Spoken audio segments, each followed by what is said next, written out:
like to call the meeting to order. Roll call, please, Danielle. President Yu, Here. Vice President Beach, Present. Clerk Dr. Eugenio, Here. Board Member Dr. Apodaca, Here. Board Member Mr. Nishi, Board Member Mrs. Say, Present? Board Member Dr. Rios. Thank you. Okay. May I have a motion to move to closed session? So move. Oh, I had a report about caller. Because some people's not here on the line or something. Okay. This evening, we will be discussing the following items in closed session. Public employee discipline, dismissal, release, evaluation, 3 matters. Conference with labor negotiator, update on negotiations with ABCFT, AFSCME, and CSEA. Public employee appointment, assistant superintendent, academic services, existing litigation, special education settlement agreement, OAH 202-1110663. Anticipated litigation, conference with legal counsel, anticipated litigation, significant exposure to litigation, pursuant to Government Code Section 54956.9. D2, one case. Are there any public comments on the closed session items? There are no public comments, Madam President. Okay, thank you. May I have a motion to move to closed session? So moved. You on your second? Okay. May I have a roll call? Dr. Apodaca, Yes. Mr. Beach, Yes. Dr. Eugenio, Yes. Board Member Nishi, Board Member Say, Yes? Board Member Dr. Rios, President Yu, Yes? motion to move to closed session, 5-1, 4-1. Thank you.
Of all the money that e'er I spent it in good company, and of all the harm that e'er I've done, alas, it was to none but me.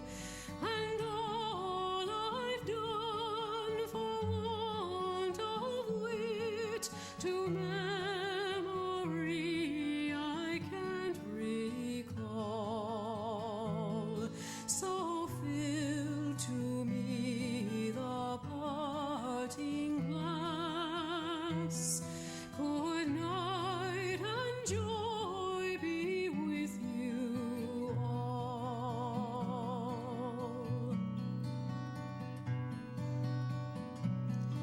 If I had money enough to spend and leisure time to sit a while, there is a fair maid in this town who sorely has my heart beguiled. Her rosy cheeks and ruby lips alone she'll holds my heart enthralled. Then fill to me the parting glass. Good night and God be with you all.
Oh, all the comrades that e'er I've had, they're sorry for my going away.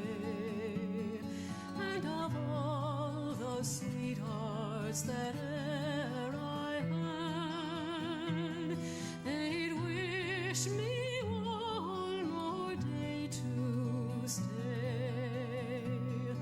But since it falls into my lot that I should rise and you should not, I'll gently rise and softly call.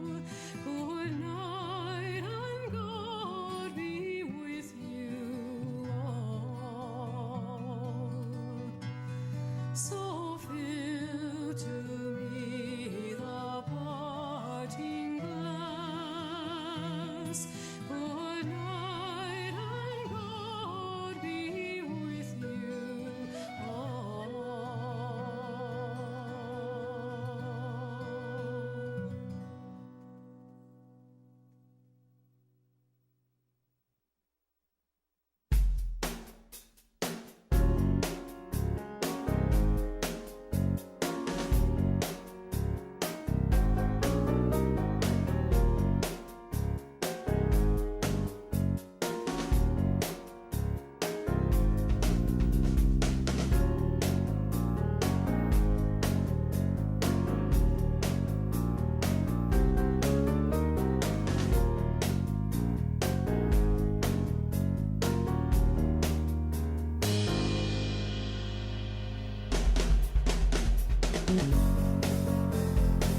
Resources on behalf of the students and staff of the ABC Unified School District. Thank you very much. I'm going to call on Dr. Su. Thank you very much, President Sue.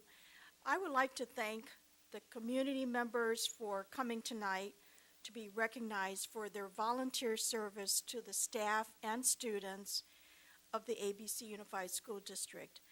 I'd also like to thank Dr. Christina Wise, Director of Secondary Schools, and Sasha Leonardo for all the great work that they've done in Community Partnerships Coordinator for all of their hard work in preparing for tonight's celebration. In 2006, I created the Standing Ovation Awards to recognize the tremendous partners we have who support our schools and the district. We hold this event in April of every year. Some of you may remember a film titled Wonder. It was a beautiful film where the narrator said every person should have at least one standing ovation in their lifetime. Tonight, we're going to give that standing ovation to some wonderful individuals as well as groups who have contributed in various ways. Board President Su Yu will be giving each of the honorees a certificate, and I will give a special token recognizing our district. Facilitating this event are Dr. Christina Wise, Director of Secondary Schools, and Sasha Leonardo, Schools and Community Partnerships Coordinator, along with the principals and their staff members. Congratulations, everyone.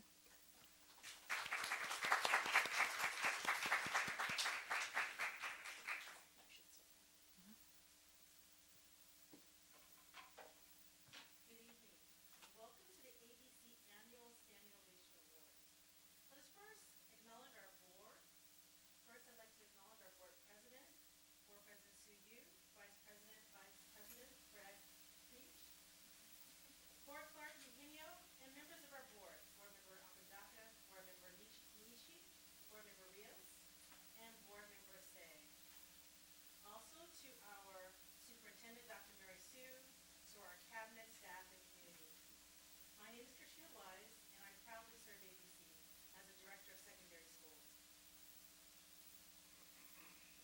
Tonight with me, oh, that's much better. Tonight with me, I have the pleasure of working with Sasha Leonardo. She's in charge of our CTE programs as well as our community partnership. Sasha, will you come on up with us? Tonight is very special as we honor the contributions of our community members to our school site. Let us first begin.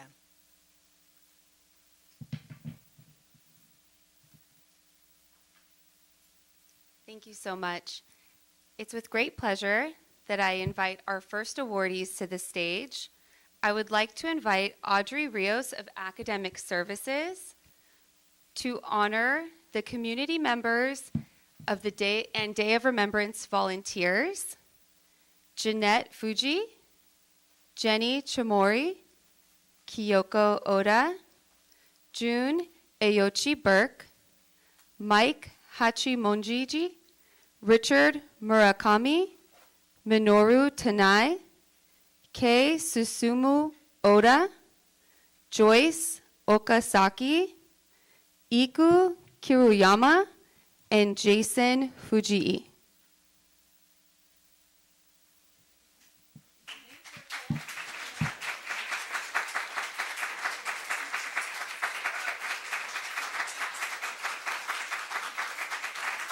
Will you please come forward?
just wanted to share that these wonderful volunteers spearheaded virtual assemblies to inform students about the Day of Remembrance commemorating Executive Order 9066, which incarcerated Japanese Americans during World War II.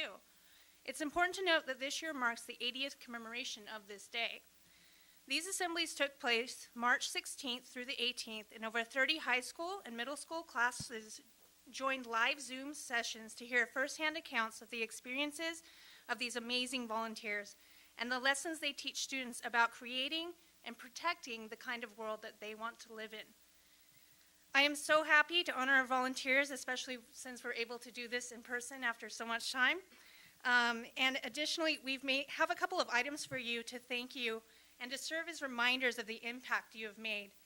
We have several cards that were created and signed by teachers and students, as well as 2 posters that we have created with all of the thank yous and other messages of appreciation from numerous students who attended. Both serve as reminders of the tremendous impact you have made on these young people and the importance of this work. Thank you.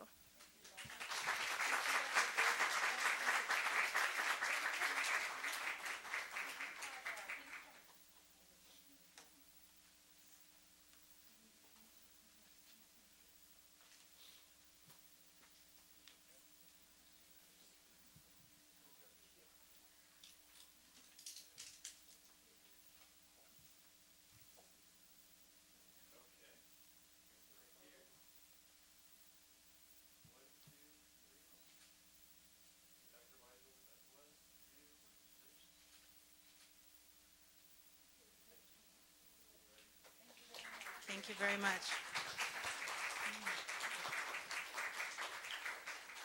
Thank you very much. Ernie, I just want to recognize, I know board member Ernie Nishi has really brought this project to our district, so just want to recognize Ernie Nishi. Yeah.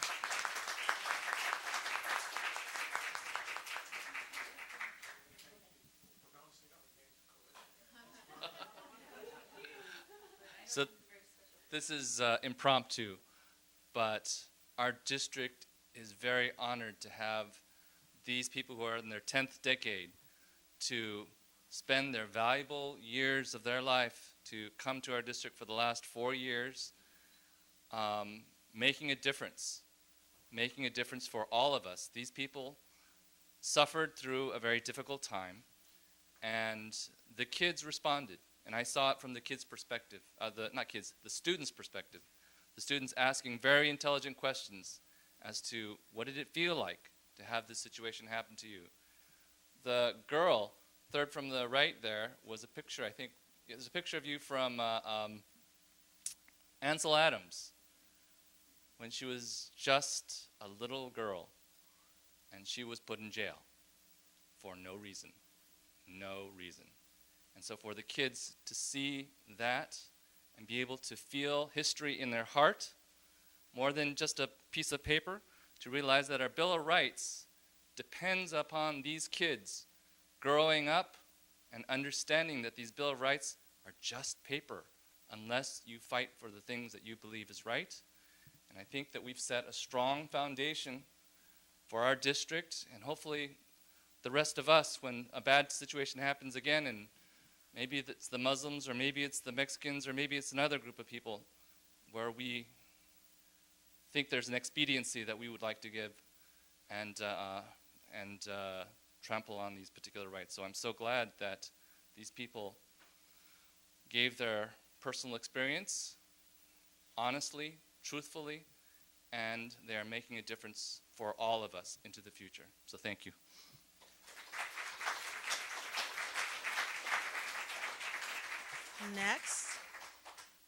Next, we'd like to have Principal at Fetty Academy, Denise Macias, as she brings up Selena Bracamontes.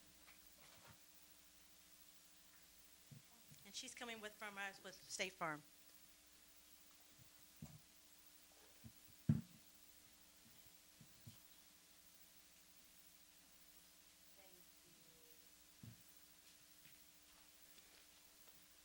Good evening.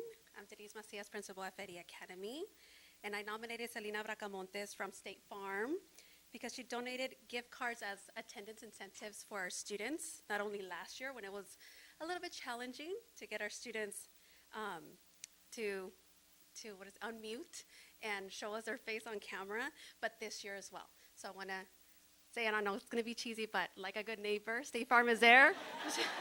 She was there last year, she's there this year. Thank you so much.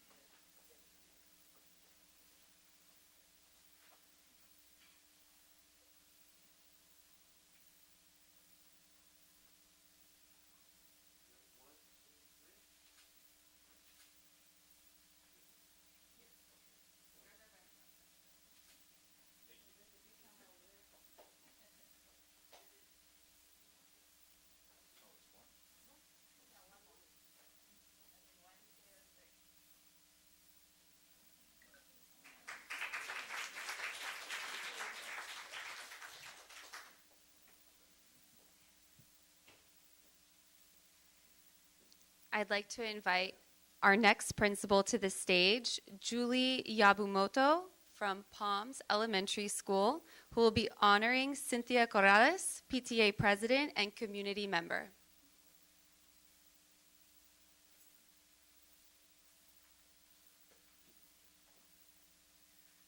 Hi, good evening. I'm Julie Yabumoto, the principal at Palms Accelerated Learning Academy, and today I would like to honor Cindy Corrales. Cindy has been so dedicated. She has really helped Palms through the years I've been there. She gives so much time and energy into the school. She has served as the PTA president this last year, and she really helped us through the COVID pandemic. And prior to this, I was the principal at Aloha Elementary, and she supported and helped me with my PTA there. She has been the most supportive person. And then she is the most she was a parent at Palms, but she is currently a grandparent. She is the most dedicated grandmother that I know, and I want to thank you from the bottom of my heart and from Palms. You are amazing, and thank you.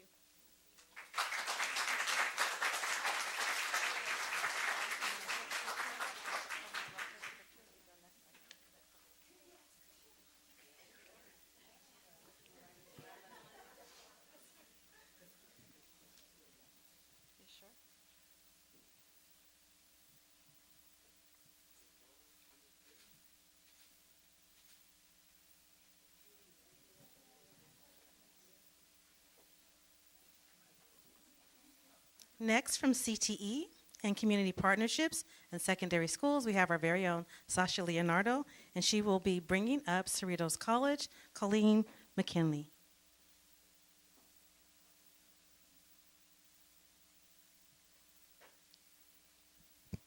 Thank you so much.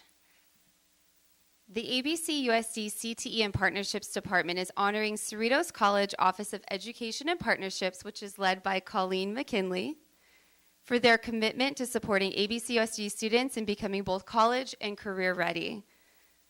They do a ton for our district, but tonight we're specifically honoring the work that they've done in partnering and aligning with our CTE pathways here at ABC, and through this K-12 Strong Workforce program that we've been working on for several years now.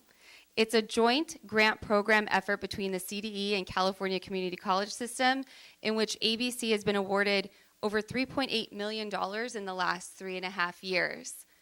With this funding, and together with Colleen and her team's partnership, ABC and Cerritos College have improved current pathways to align with the college and provide professional certifications, such as auto and business pathways, which now have college credit attached to them.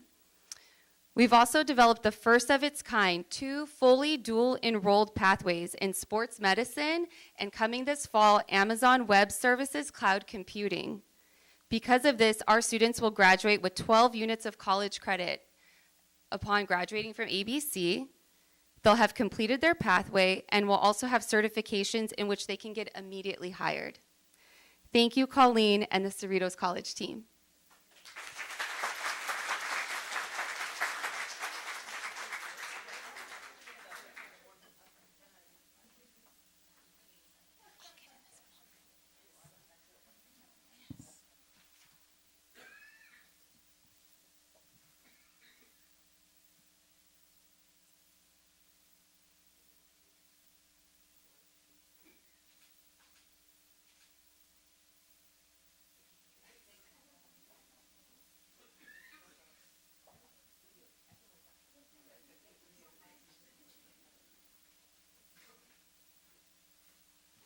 I would now like to invite Principal Miguel Marco of Whitman Elementary School, who will be honoring Larry McIntosh II, Whitman School Education Foundation member.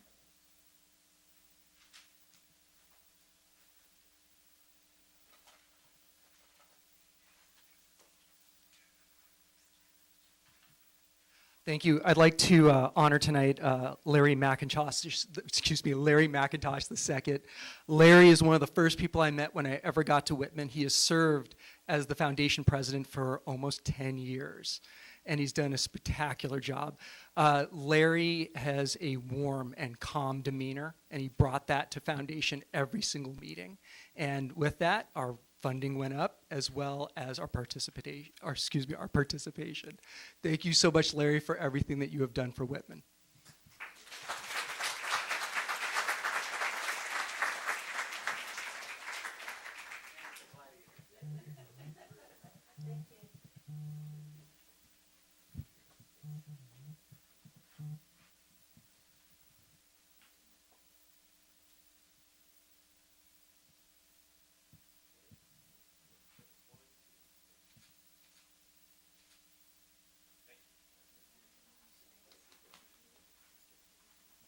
Thank you, Larry.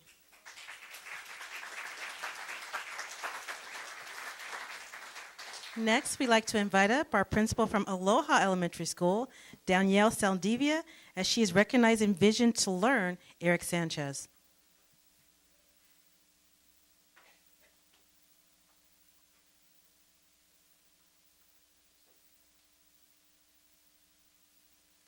Next up will be Ms. Balbuena, so we'll be looking for you next. Good evening. I am humbled and honored to introduce all of you to Mr. Eric Sanchez, who represents Vision to Learn. Vision to Learn has partnered with many schools in ABC, some including Juarez Elementary, Hawaiian Elementary, Willow Elementary, and of course, Aloha Elementary, to screen all of our students at school for their vision. On top of that, some additional students were selected to visit the mobile clinic where they saw an optician, and they were able to receive a free pair of glasses depending on their prescription. Thank you so much, Eric, for all of the work and the kindness that you have shown at Aloha.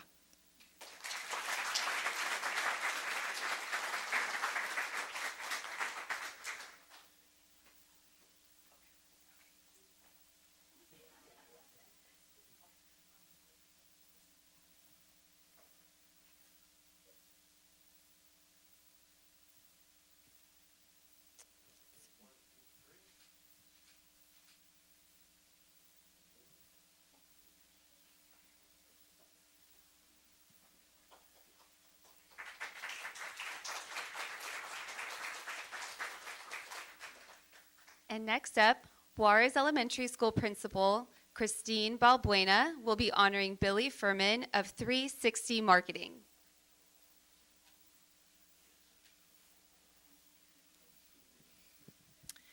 Good evening.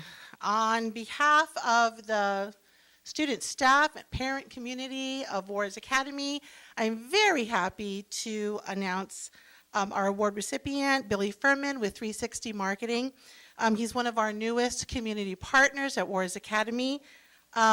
He, and along with his team, were very instrumental in helping to revitalize our parent organization. And so we are very proud that our new parent organization, the Juarez Academy Community Club, is alive and thriving. They have offered, and this was a free service to get our parents kind of up and running with a new parent community organization. They've also offered and supplied us with marketing expertise and branding expertise. Again, all free of charge. They were there at our 50th anniversary, and we really appreciate the drone footage. It was very exciting. And so we definitely appreciate, one of the things that Billy has done is to introduce our parent community to other types of services, and so he was able to connect us with a new fundraising company. For like the first time, in one fundraiser, we were able to raise $20,000 for our community, and so we're very, very grateful for all of his help. Thank you, Mr. Furman.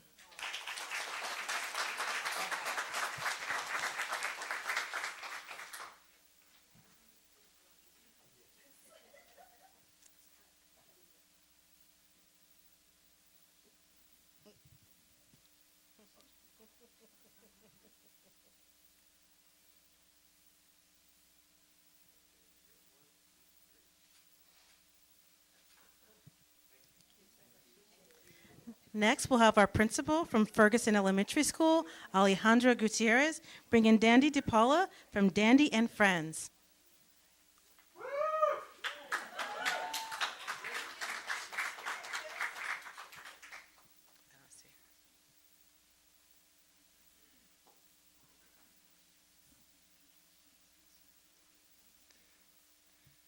So I do want to recognize Dandy DePaula. I would just say, if you need anything, just contact him. He'll make sure he'll provide it and make sure he'll go big with it as well. So Dandy has been essential within our school side in promoting and supporting all our academic programs. Anytime that we needed something, call Dandy. He made it happen, and he actually, not only the smallest thing, but he actually went all out. It will go all out and making sure that he supports our community as well. But the latest thing that he has done in Dandy and Friends organization was he donated over 300 pumpkins to our school. And it was actually to support our book character pumpkin decoration contest. So we wanted to make sure that we limit the barriers. He provided the pumpkins, decorated the prizes and whatnot, and we actually had close to 300 students participate and actually decorate the pumpkins as well, and it was a success. And it was to promote literacy as well.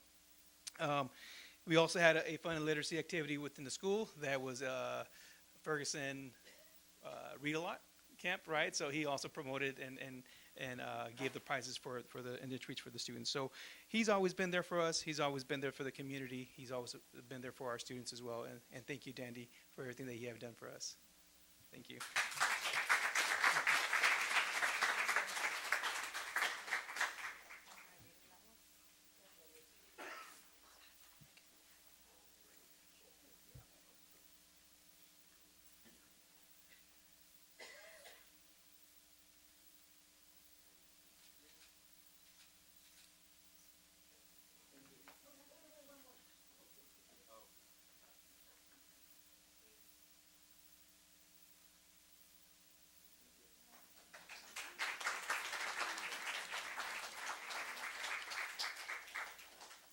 Next, on behalf of secondary school, Sasha is going to speak again from all the work that we've received from Cerritos, Los Cerritos Center, our wonderful mall here in our community.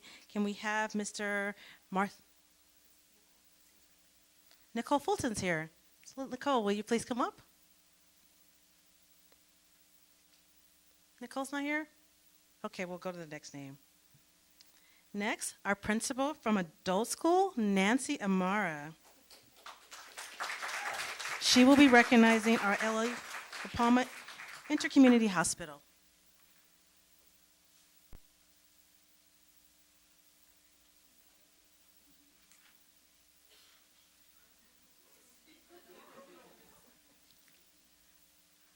This is Dr. Desai, Verenda Desai.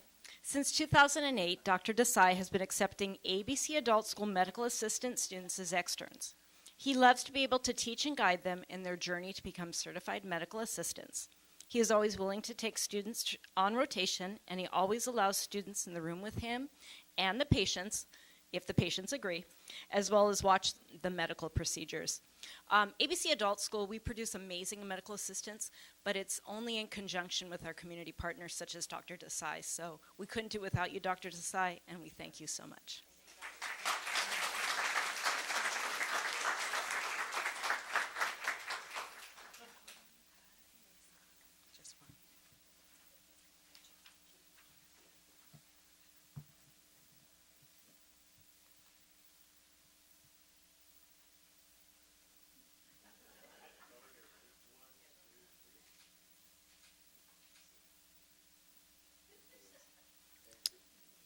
Tonight with us, we have our assistant principal from Gar High School, Dr. Josie Summers. Will you please join us as we recognize the Gar High School band booster, Natalie Torres and Julia Castro.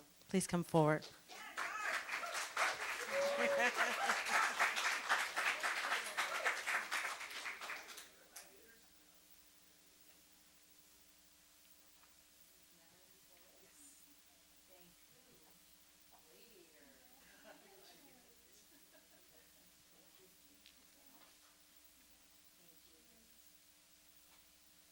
Good evening.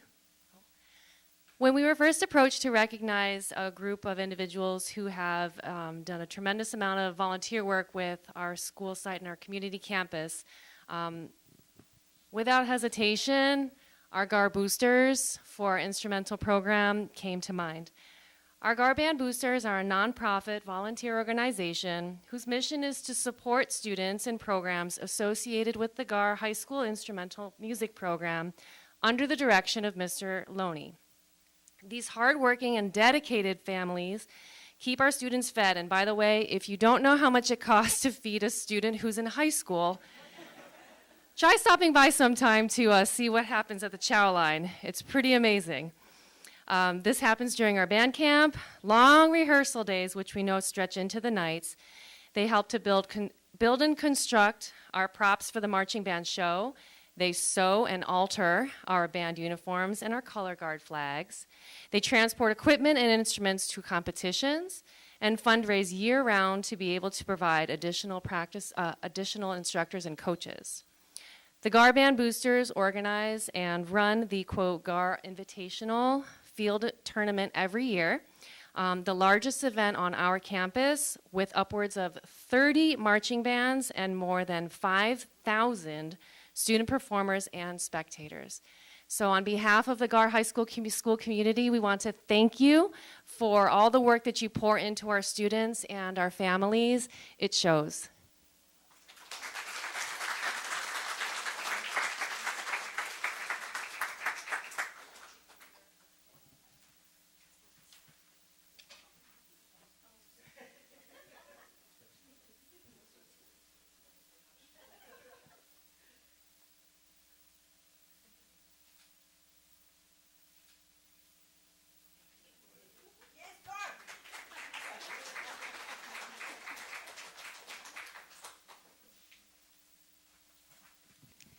At this time, I would like to welcome Evangelina Romero, Work Experience Specialist for Youth at ABC Unified School District out of the CTE and Partnerships Office, to welcome Norma Williamson and Gail Ross from the Legacy Project AAUW.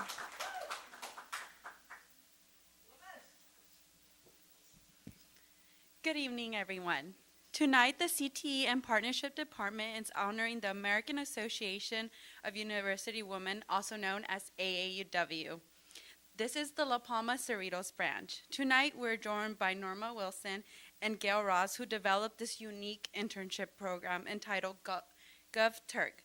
This project was designed to encourage young high school women in their junior and senior year to pursue a career in public service. Young women were invited to apply from all high schools from ABC School District, and the top candidates were selected to represent their individual high schools. These young women both met in person and virtually throughout the year and engaged in monthly activities, projects, and career-related panels. These young women also encouraged voter registration in the month of October, which was featured in the local news. They've provided 36 new registers for our teenagers here at the ABC School District, and we even had one of our members start their own initiative by themselves at Whitney High School. Both Norma and Gail have worked tirelessly to support the program, including grant writing, event planning, and it's because of your hard work and commitment that these young women are now better prepared and have participated in this program to pursue their public service career goals. Thank you so much, AAUW.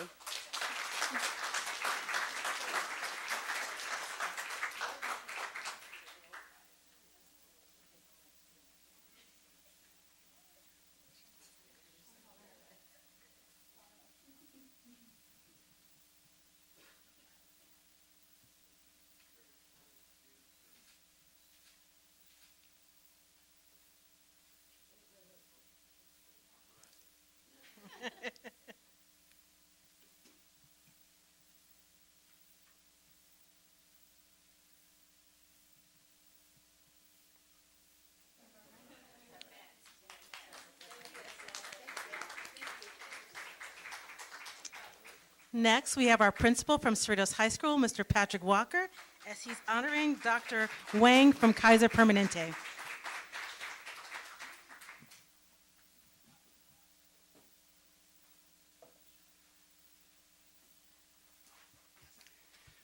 All right, Cerritos High School is very proud to introduce to you Dr. Quincy Wang, our Standing Ovation Award recipient. Dr. Wang is a Cerritos High graduate, class of 1986. Go Dons. He has volunteered as our sideline physician at our home and away games for 24 years. Now that's about 288 football games. Normally that would cost us about $500 to get that service, but he volunteers for free.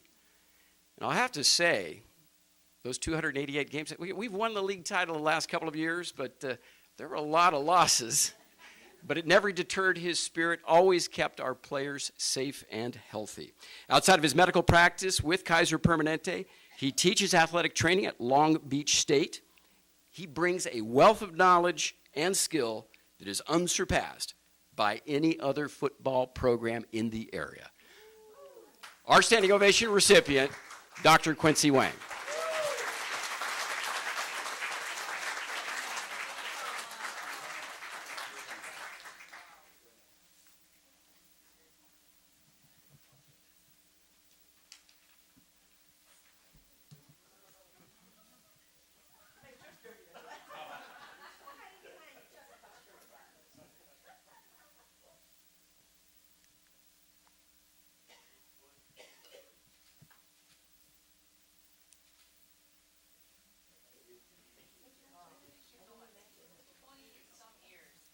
Next is our very own Miss Tina Porter, representing ABC Student Services Department, and fortunately given an award to our Cerritos Optimist Club, Marty Flax.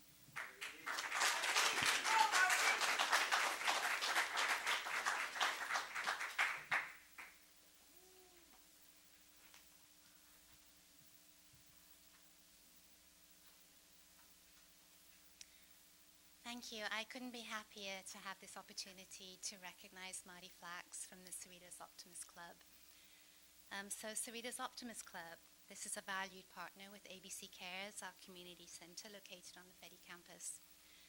COC funds essential items for low-income ABC students and their families who have been identified by our school social workers and teaching staff throughout district.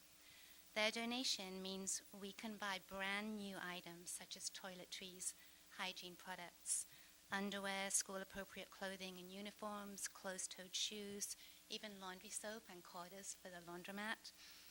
So COC is removing barriers for students who struggle the most with poverty so they can attend school every day on time, ready to learn. Asking no questions other than what do you need to make this happen? The Cerritos Optimist Club reimburses up to $2,500 a quarter so we can stock, replenish, and distribute to those in need. ABC would like to recognize Marty, Manny, and all our friends at COC for their generous $10,000 donation this 21-22 school year. Thank you.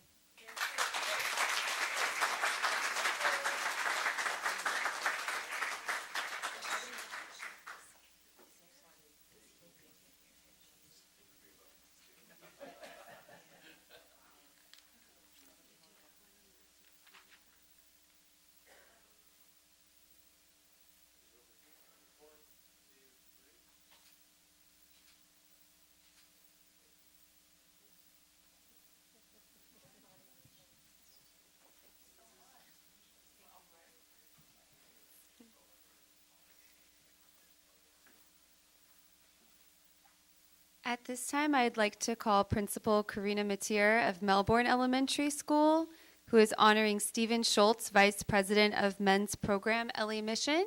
Is Stephen here? Stephen? Hi, Stephen.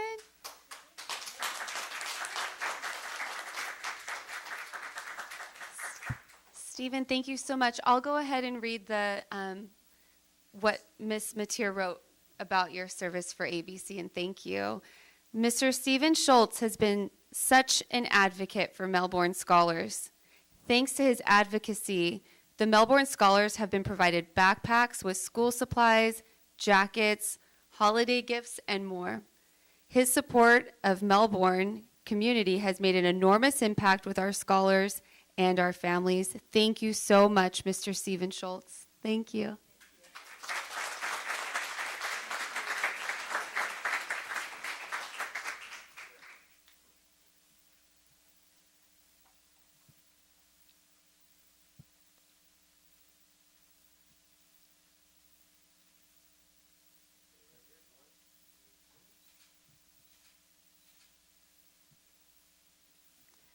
Next, if we could have Director of Schools, Melinda Ortiz, come up as we are honoring ABC Education Foundation.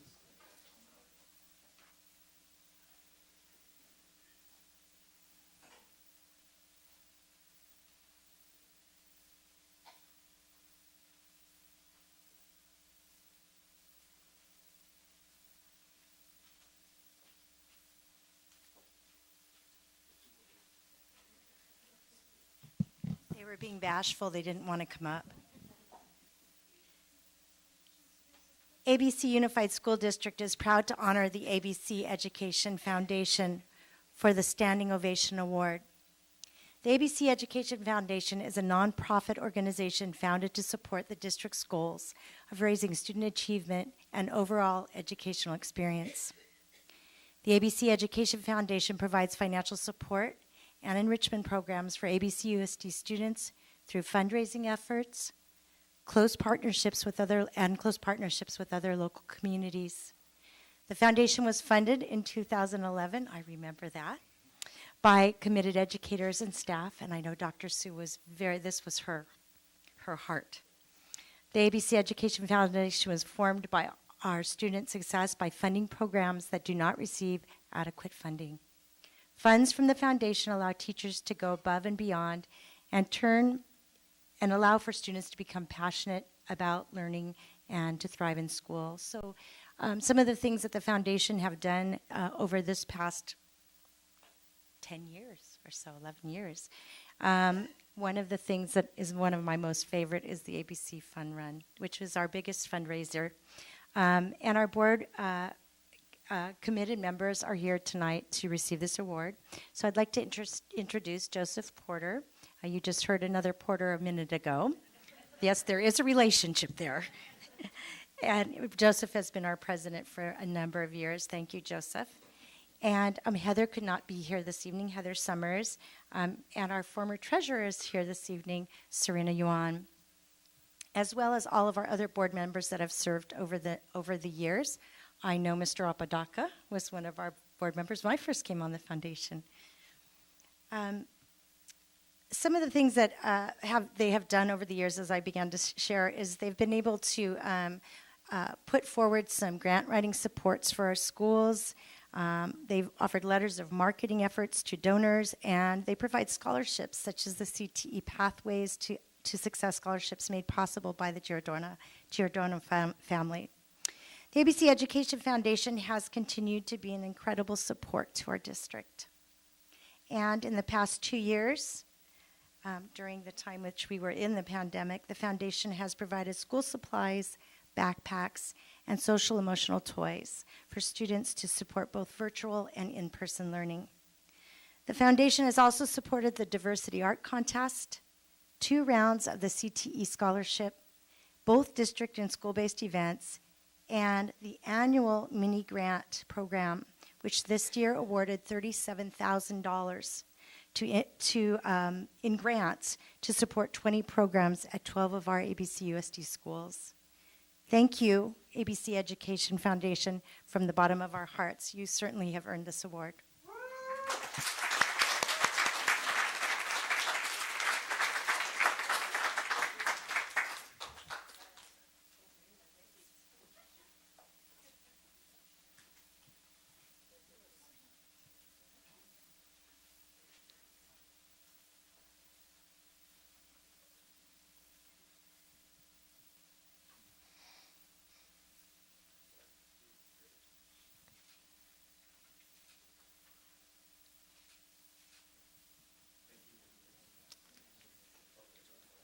Absolutely. Let us give thanks. Let us give thanks to our Board of Education and all of our recipients tonight.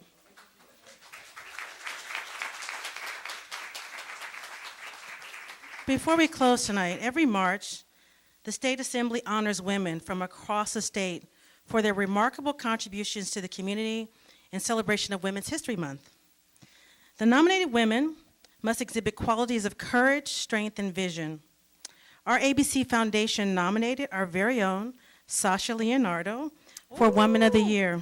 Wow. As presented by State Assembly Christina Garcia, please join me in congratulating Sasha Leonardo.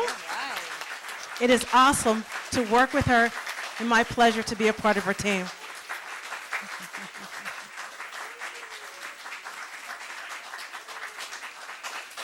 State of California, Woman of the Year.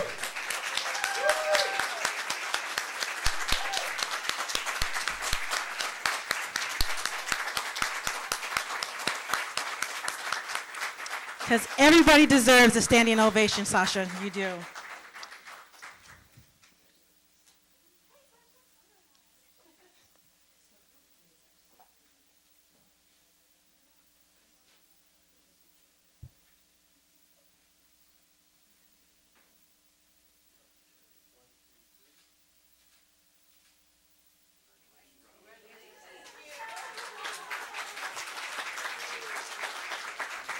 Okay, should I say closing? Okay. Did you have a comment? Okay, yeah. In closing, I'd like to thank each and every one of you who make our district special. From the bottom of my heart, thank you very much. And our students, each one of them benefit from adults like yourself, and I hope that you can continue to serve until you're 100. Thank you so much. Please join us for some light refreshments outside. Thank you very much. Have a nice evening, everyone.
Back in open session.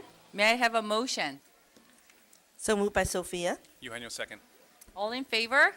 Aye. Okay. May I have a motion to also excuse Dr. Chris Apodaca due to work relation? Motion to excuse Dr. Apodaca. Eugenio. Second. Okay. Please silence your cell phones. We welcome public comments, and anybody wishing to make a public comment must fill out a card on the table to my left. All public comments are to be made during the public comments section or at the time an item is presented and must be done before the item is discussed. Each comment must be no more than 5 minutes. Tonight in closed session, the board discussed public employee disciplines, dismissal, release, evaluation, 3 matters. Conference with labor negotiator, update on negotiations with ABCFT, AFSCME, and TSEA. Public employee appointment, Assistant Superintendent Academic Services. In closed session, the board discussed and approved a special education settlement agreement in the amount of $6,875 in attorney's fees for OAH 202-111-0663 by a vote of 7-0. Also in closed session, the board discussed anticipated litigation, conference with legal counsel, anticipated litigation, significant exposure to litigation pursuant to Government Code Section 54956.9. One case. May I ask Dr. Rios to lead us in a pledge? Please stand, put your right hand over your heart. Ready, begin. I pledge allegiance to the flag of the United States of America and to the republic for which it stands, one nation, under God, indivisible, with liberty and justice for all.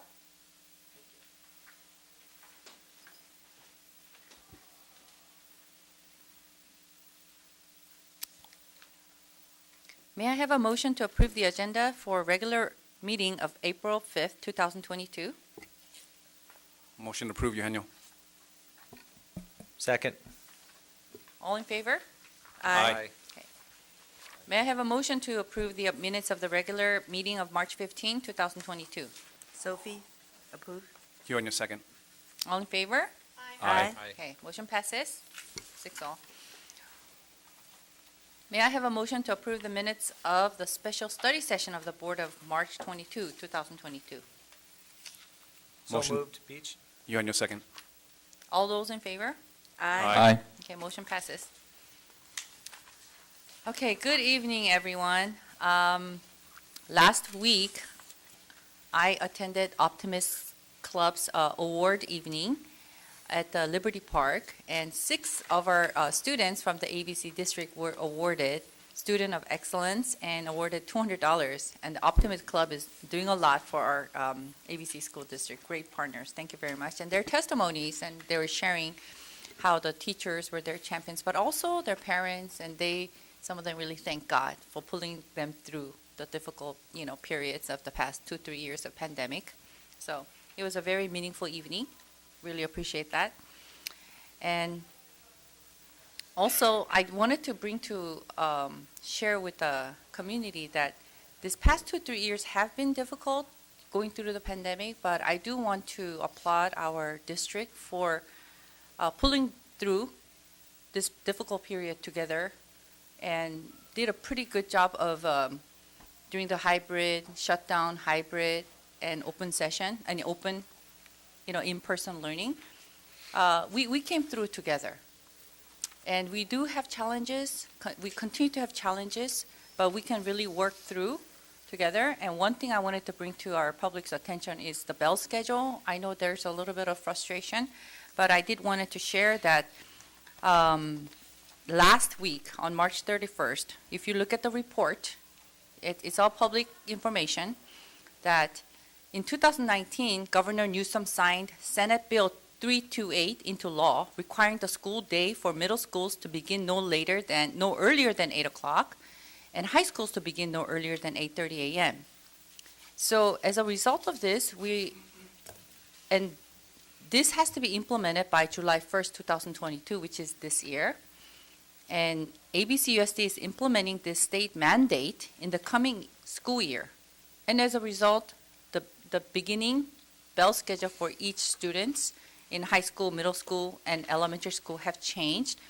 And elementary school students, they actually ended up starting earlier, which I'm not in favor of that either, but because of the mandate, we had to make the adjustments because of the school situation with the school bus routes and so forth.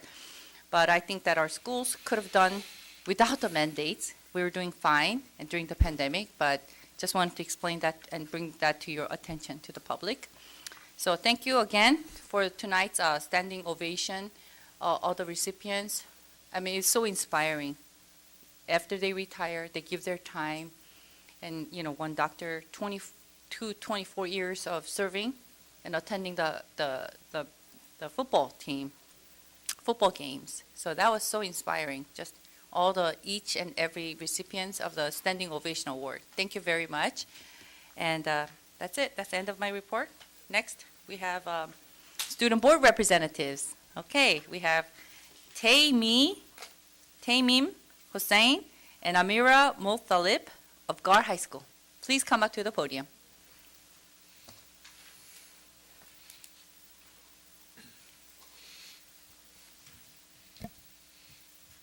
Good evening, President Yu, Vice President Beach, Clerk Eugenio, distinguished members of the board, Superintendent Dr. Mary Sue and her cabinet.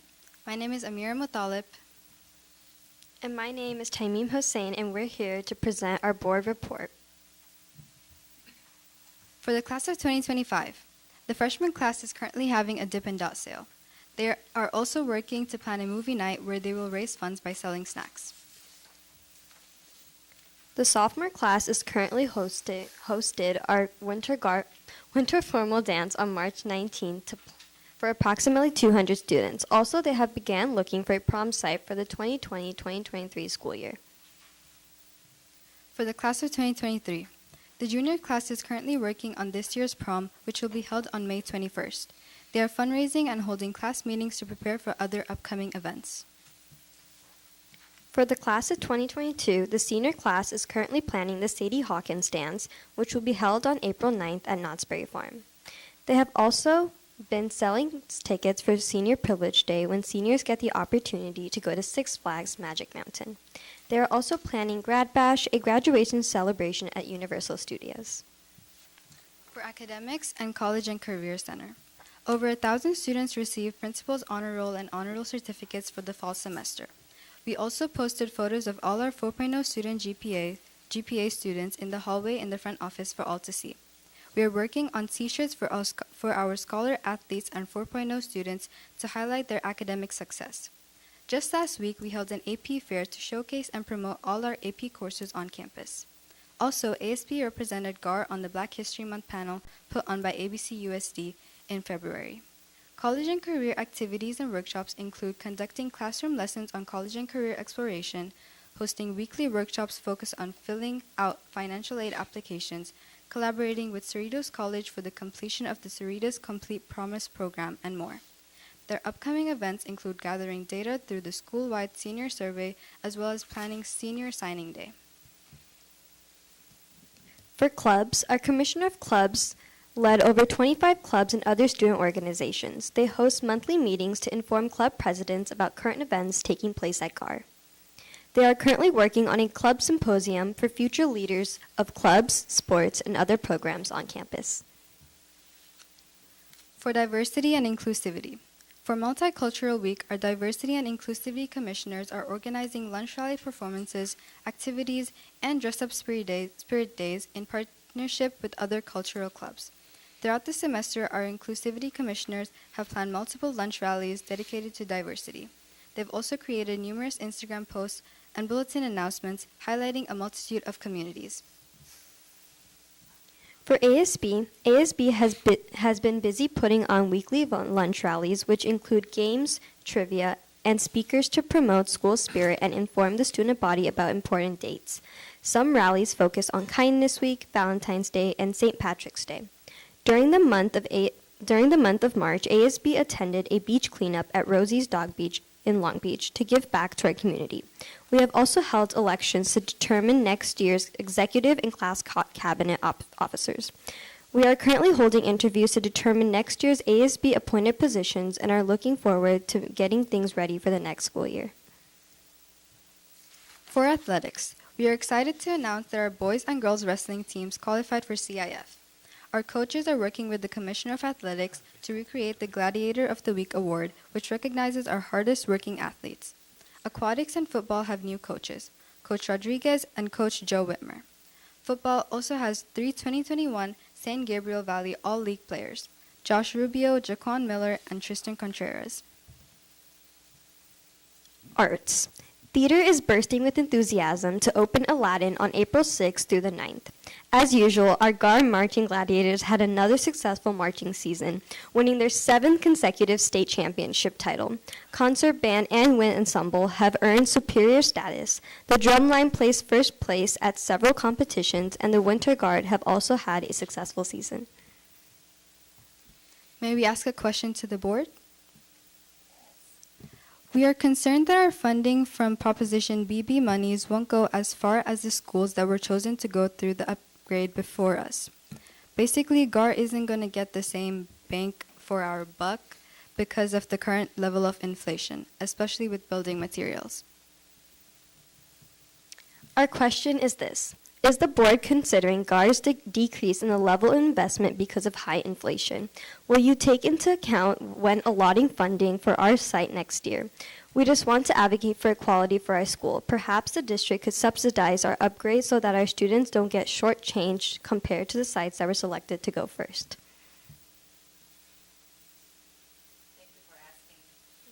Thank you for asking that question. And I'm pretty sure our Tuan, our CFO, can better answer, but that applies to all the schools, and we will consider. Yeah. Thank you. Okay, we have some board comments. We have Vice President Brad Beach. I wanted to thank you both for the thorough and excellent report. There was one line in here that really stood out to me. Over 1,000 students received principal honor roll and honor roll certificates for the fall semester. That's absolutely incredible. Michael and I are Gladiators from 1993. Not to date ourselves, but go Gladiators, great job. Thank you. Okay, next we have board member Sophia Say. You know, GAR Heights will always my heart because I live right next to you folks, right? And I also sent you out for a little snack, right? So I do take care of GAR High. We all take care about GAR High. But I do want to let you know, I think my board colleague, Dr. Rios, knows we both have been working hard for your school. Actually, one of the exceptions, not other high school has it. On your valuable place, did you have the new grass going to just put in? I believe so. They are starting that. Yeah. That grass is me and working with one of your teachers there. We get it from the NFL, donated grass to you folks. And we're also working on the beach sand. We're trying to work on that. You probably see that too. You have a huge sand pile in the back. Then we're trying to put out there, and not many high school have beach volleyball, and we are trying to work on that. So GAR High is always our heart here too. Thank you. Thank you very much. Thank you. Thank you. Having a great evening. Wait. One more? I'm sorry, one more. So Arnini? I apologize. Sorry. Really quick. So Aladdin is April 6th through the 9th? Yes. And when is it going to be? What time? I'm not sure about the times, but it is more towards the evening. There's going to be some star players there, right? Yes. Future stars, yes?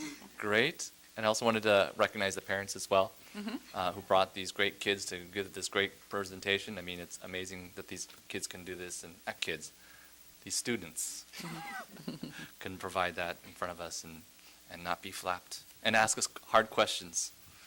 Thank you. Thank you. Thank you. Thank you very much. Next, we have a superintendent's report. Thank you so much to Tymeen and Amara for a wonderful report from Gar High School. I know that many of you may not be aware of what Angelica Diaz Naranjo does as a new supervisor in child welfare and attendance. She works to either suspend or expel students from our district. One of her main duties is to either act on as a supervisor of child welfare and attendance on the cold cases that we have in our schools. We believe that she will handle each case deliberately, and she will be here on May the 3rd of 2022 in the boardroom. On March 25th, I attended the AXA Region 14 Superintendent's meeting. I went to participate in the following meetings: the DEI Module 4 Unit Planning, a meeting with the Board of Education, President Sue Yu, and a meeting with Dr. Colin Sprague, Director of Information and Technology. On Saturday, I participated in the Cerritos High School's 50th anniversary from 9:30 a.m. to 1:30 p.m. There were numerous participants there in the East Gym. Congratulations to Cerritos High School for their monumental efforts to pull this off this year.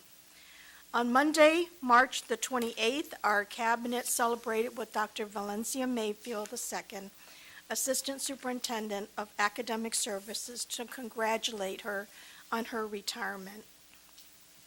Later that evening, I spent my last night with the USC's Module 4 Unit Planning. Dr. Andrew Brown was in attendance, along with Dr. Gina Zietlow, Assistant Superintendent of Human Resources. Dr. Zietlow did a wonderful job with the certificated and classified staff members. We have a long-standing relationship with ABCFT, CSEA, AFSCME, and ABC Management Association.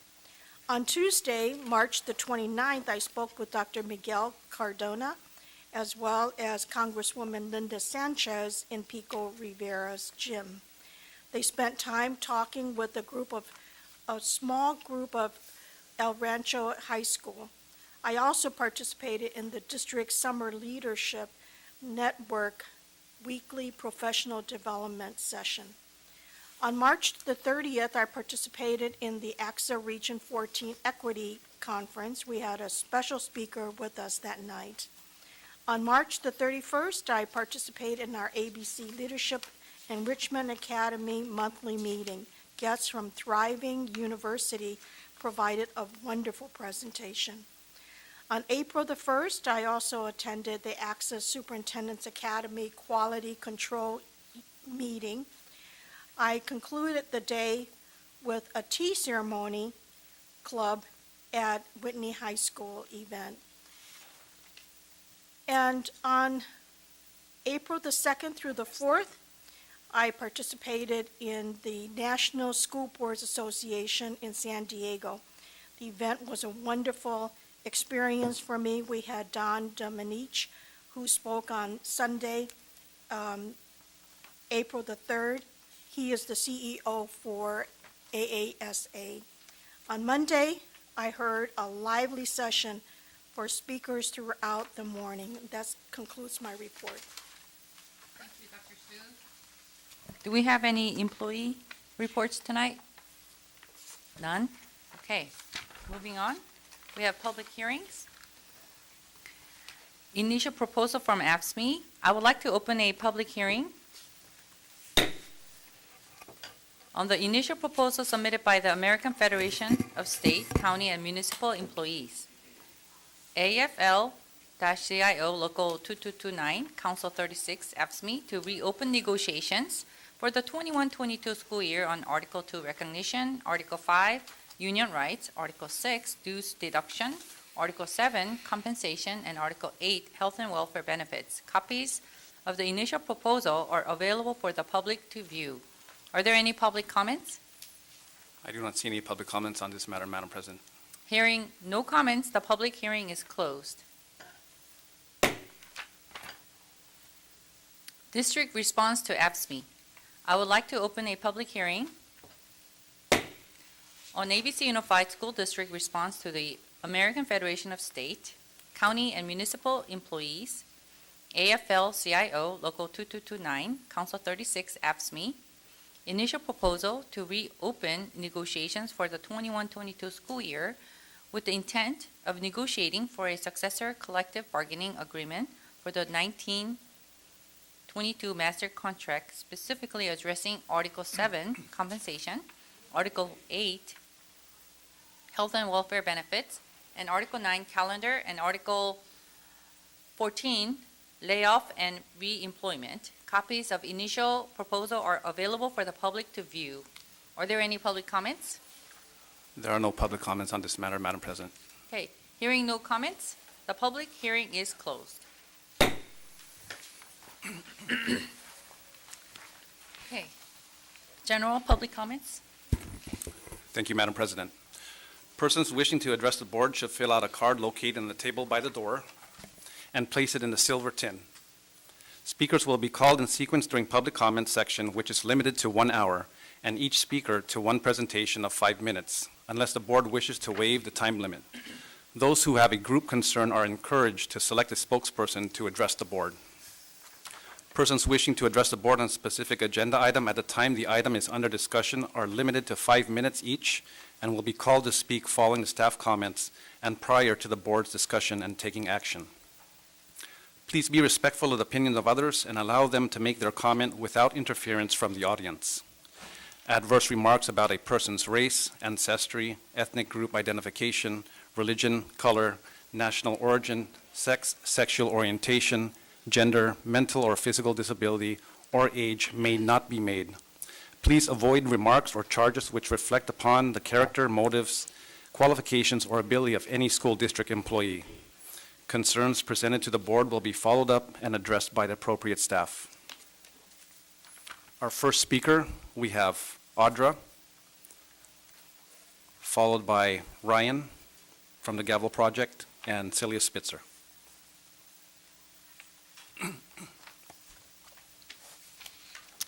Hello, my name's Audra.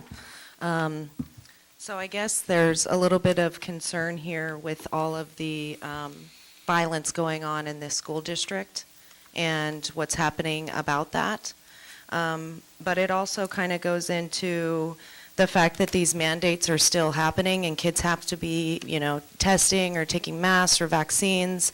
Sue, we were just talking and you were saying that you're not for the mandates, but it's the governor, right, that brings these down upon you and you feel kind of forced to do it.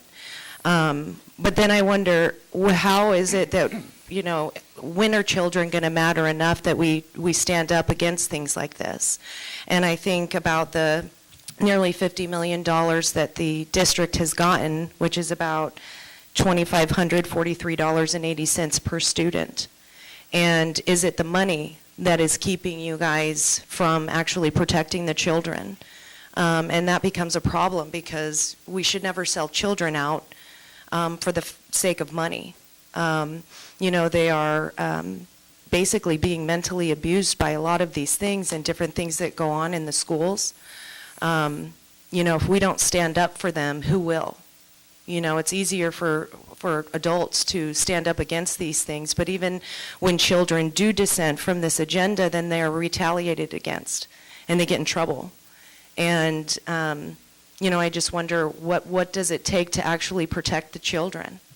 When does that matter enough that we go, I'm not going to care about the money, but I'm going to do what's right and kind of be on the right side of history with things. I feel like if we don't stand up for the children, they're going to be left behind in this pandemic. And what do they have to look forward to? You know, and so I think, you know, maybe 4 of you guys aren't for the mandates, but do you vote against them? Are you standing up and saying, you know, we don't want this. We don't want them to go through this. I want them to have a bright future and feel like they can learn and they're not, you know, I mean, who wants to get in trouble for, say, not wearing a mask? You know, I mean, even to put a mask on them is hard enough. I mean, there's so many children that are growing up in this time and they don't know any other way. They just know that you put on a mask. And a lot of times I think that they are fearful because, you know, they think they're going to kill somebody. You know, their friends, their family, and so they're kind of being, I mean, really brainwashed into thinking these things when that's not reality. And so for me, you know, how is that working on their mental health?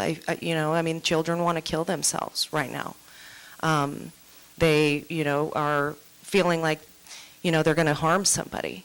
And if we don't do something to stand up against this, because we can, sometimes I feel like it's self-preservation why people don't. That they're more worried about their own livelihood than the livelihood of those that are, you know, being affected by these mandates.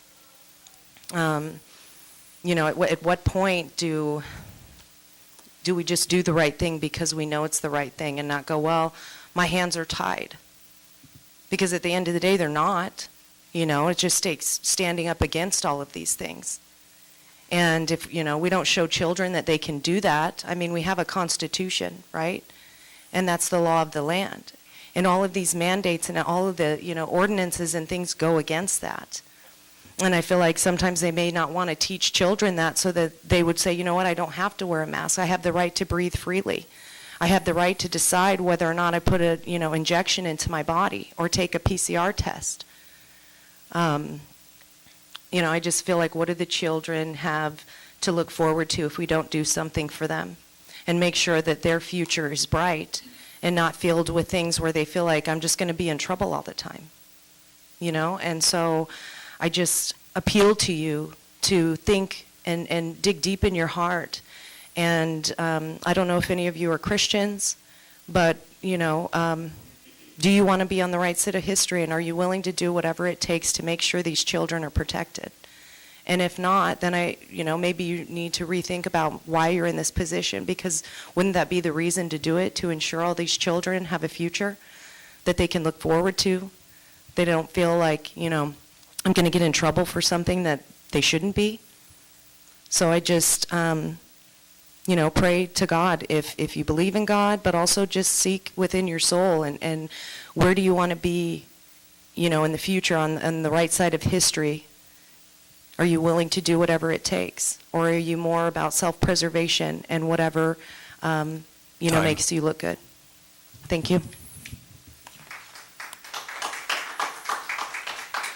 Next speaker, we have Ryan, followed by Celia Spitzer. Hi there. My name is Ryan Heath. I'm the president and CEO of the Gavel Project. I'm an attorney. I have a client here, Christy, and her daughter is a student here in one of your schools. I'm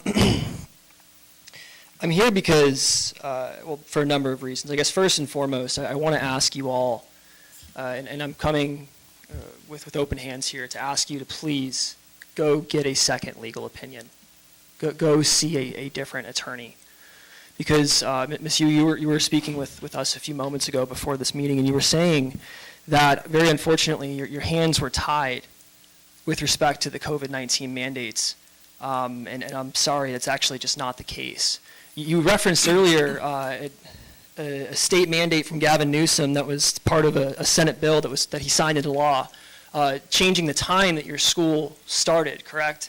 And so when you mentioned that, you mentioned it was a Senate bill that he signed into law. Very unfortunately, when you were all told that these mandates were actually mandatory, these guidelines, as they were called, from the California Department of Public Health, that simply was not true. Because if you looked at the executive order that actually gave rise to these mandates, the executive order did something illegal. Gavin Newsom signed a law basically trying to waive the Administrative Procedure Act, the APA, from applying to the executive order. The crazy thing is that the APA says it can only be modified through legislative action. You can't change it as the executive branch. He didn't have any authority to waive the APA's applicability to the order putting masks on these children.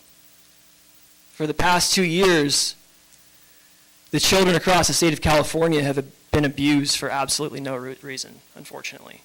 And your legal counsel, it seems, this is the case across the state, very unfortunately, in many, many districts, didn't do any basic research into the foundational part of this mandatory guideline. Had they done so, they would have realized that this was all a sham.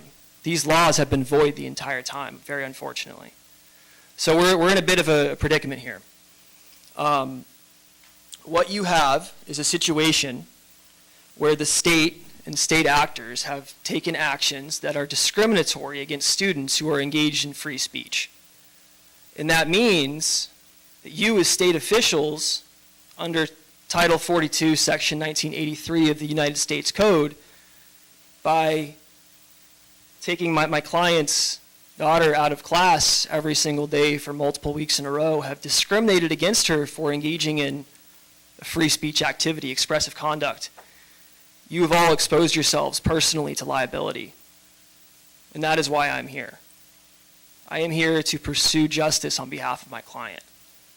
And we will be seeking damages against all of you in court.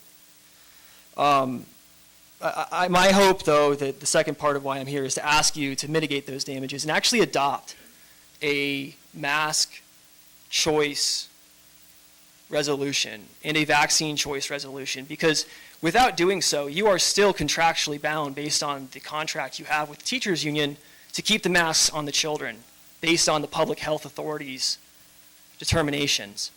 So unless you pass a resolution, you retain the authority to put those masks, actually an obligation under contract, to put those masks back on the kids as soon as the next variant arises. And this is something that all school districts across the state should be doing. They should be passing resolutions for mask choice and vaccine choice, because if you don't, the next time the cold comes by, the masks go right back on the kids, and whatever disease comes up next, there are going to be more needles going in the kids' arms. And it's unfortunate. So there are a number of questions that you have to ask yourselves, but I do promise you this: speaking with another lawyer and getting a second opinion and taking steps to rectify the situation and actually taking steps to protect children is going to help you. And I would ask you all to please do that. But as for me, you'll be hearing from my office soon, and our attorney, Tracy Henderson, who will be taking this case on behalf of the clients as well. So thank you so much.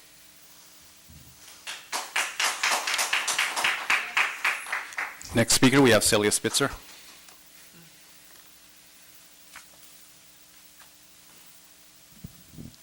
Good evening.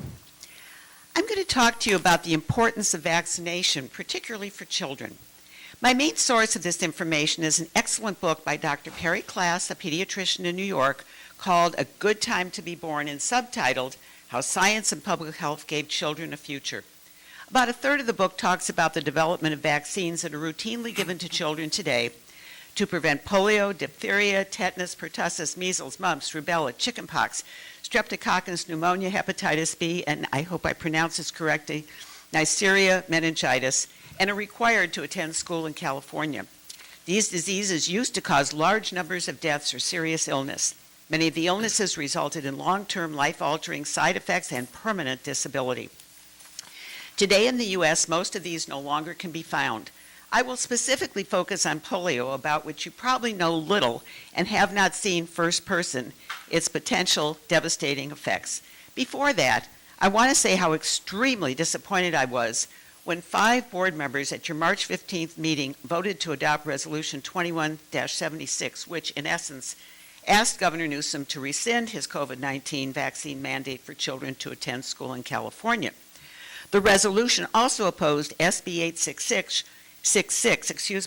which would allow minors age 12 and up to consent to receiving the COVID-19 vaccine without parent or guardian consent, even though those children do not need such permission for certain other vaccines and certain medical care. Additionally, the resolution opposed SB 871, which would add the COVID-19 vaccine to the list of those required to attend school in California, while allowing, of course, for medical exemption. Currently, wait a second. Interestingly, this bill also calls for adding full immunization for hepatitis B to the list of mandated vaccines. Currently, it is not a condition by which a school's, pardon? Yeah, you weren't holding that up for other people. By which a school's governing authority admits or advances a pupil to 7th grade. Were you even aware of this provision of SB 871? In fact, did you even read either of the two bills you opposed, both the Legislative Council's digest as well as the actual text of the bills? Now for the polio story. Do you realize the importance of immunization to protect children in particular? Nearly all of you are too young to remember what a scourge polio used to be. I do.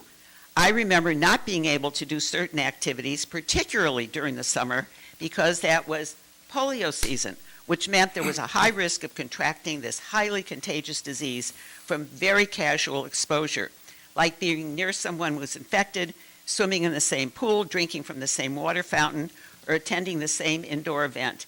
In my case, I was never able to attend a circus as a child because it came to Chicago in the summer. Why do you not know? Because wild polio that started in this country and did not come from somewhere else, was eradicated in the U.S. in 1979 due to a massive immunization program. In 1955, the success of the Salk vaccine trials was announced and was instantly front-page news. When the vaccine became available later that year, parents could not get their children vaccinated fast enough. Large vaccine trials had begun the year before, following major polio epidemics in the early 1950s, which was when the last generation of children in the U.S. and Canada was stricken. Polio was still very prevalent in 1954. Children could spend decades in an iron lung and have ensuing disabilities that could last a lifetime. I can attest to polio's effects because of a family member and a number of friends. There was a subsequent huge decline in cases since, as I previously mentioned, parents could not get their children vaccinated fast enough. I was one of those children to be vaccinated. In 1950, there were 39,000 cases of polio in this country. By 1962, less than 1,000, and today there are none. It would be a good idea for you to rescind what I believe was an irresponsible action at the March 15th board meeting regarding the COVID-19 vaccine. You should either support what the governor and legislators are trying to do to protect all children, especially those who, for medical reasons, cannot be immunized, or at least stay out of medical decision-making for which you are unqualified.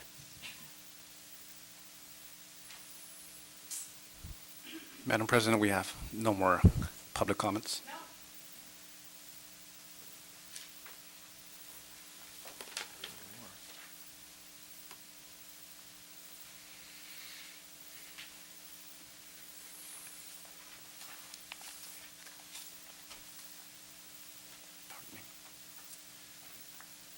Next up, we have Daisy Lagasca.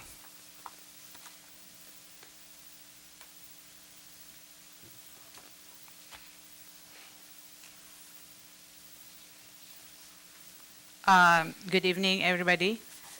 My name is Daisy Lagasca, and I'm a parent of Cerritos High students. There are two in there.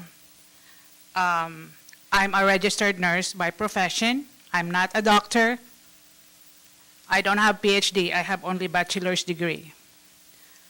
But after the last board meeting, I've seen all this news about the school district in YouTube and the news. So anyway, there are so many things that came out on social media about our school board or our school district. Our school superintendent was in the news, on the YouTube. Anybody have seen those hot tub drama?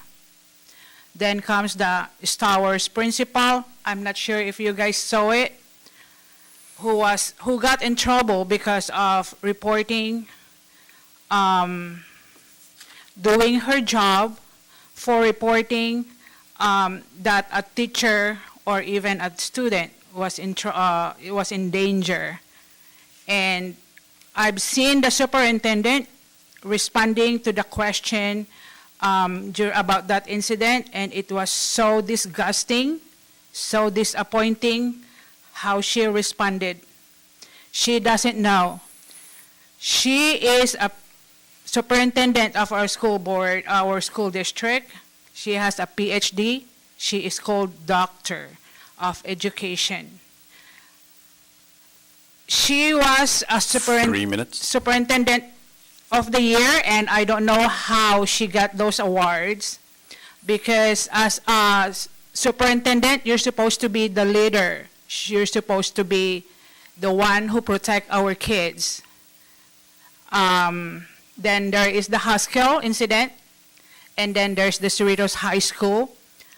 There are, the gun violence, and you did not do anything. I think, and I am sure some of the parents, if not majority, wants you to be fired. I am requesting the school board right now to please think about it. We need to change the school administration. We need to save our school. We have to protect our kids and our staff before something happens more than what happened previously. And about the COVID vaccine, I want to thank you, all the school board, for giving us the choice as the parents, because after all, our kids are our kids, and we are given the choice if our kids are we're going to get the vaccine or not, because there are some people here that doesn't believe. But as a registered nurse, I'm telling you right now, I did not get the COVID vaccine, just the one dose, and I am just so grateful to my work that I have given the choice to get it. So it's also the same thing with our school. I really want to say thank you for standing with our kids and to us. And lastly, I just want to really, please, we need a change in the school district. We have to start from the top, please, before something happens. Thank you very much. I would like to ask the public to refrain from personal attacks, please.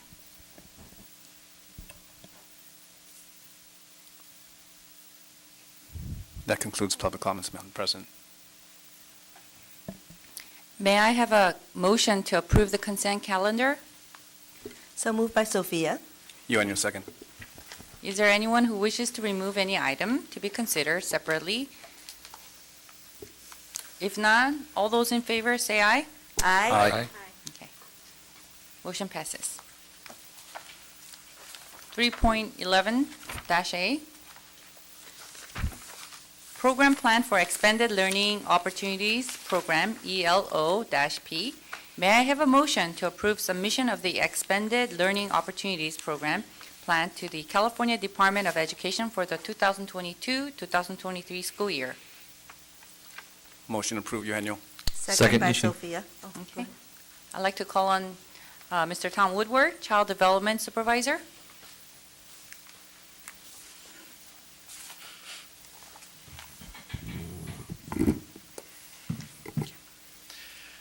Good evening, President Yu, Vice President, Vice President Beach, Clerk Dr. Eugenio, honorable members of the board, Dr. Su, and Cabinet and community. I thank you for the opportunity to present our Expanded Learning Opportunities Plan tonight. I see that you have it on your screen and it's coming down here. I said at the board meeting last week, at the board meeting I attended, that child development is growing, and this is where we are growing. We are growing in our after-school programs, and tonight I'm here with our two coordinators, Vanessa San Martin and Joni Theus, who are going, together we're going to present our plan for our expanded learning programs. The newest state requirement for expanded learning programs is something that the state has required, and it is from Education Code Section 46120. We are required to offer 9 hours of expanded learning programs, or a 9-hour day, for students who are considered unduplicated pupils. And those are listed for you there. Our homeless and foster youth, low socioeconomic status, and English learners are going to be allocated a 9-hour day. At every elementary school and our Title I middle schools will be included as well.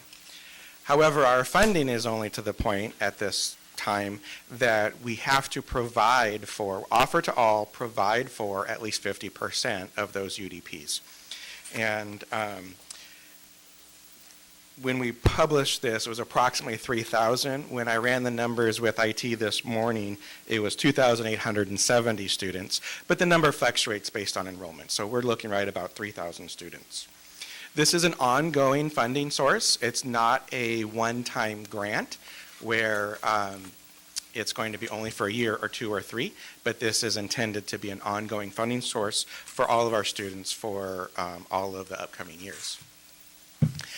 Dr. Sue mentioned our employee groups in her board report today, and we actually also have met with all of our employee groups, including ABCMA, ABCFT, CSEA, and AFSCME, and also with teachers who are already in our after-school program. We've given them a variety of staff meetings and other program meetings to see what the program is, see what the law is requiring, and what it'll look like for us. And that's where I'm going to ask our coordinator, Ms. Vanessa, to kind of begin to show you a little bit of what our plan will look like. Good evening.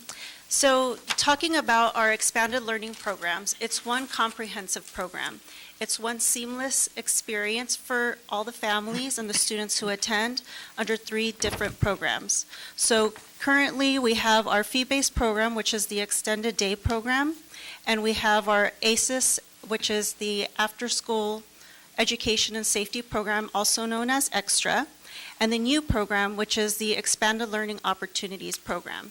So again, it's going to be one comprehensive program, which is called Expanding Learning Programs.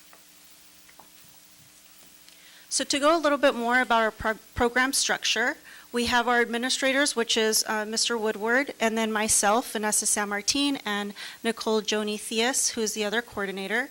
We have hired a secretary too, and we're looking to hire 2 part-time nurses for after school so that they can serve the entire district. And it would be 4 hours for the afternoon in one school and located maybe in another centralized school to help support students that may have some medical needs, or in case there's some sort of emergency that we have a nurse that is on call.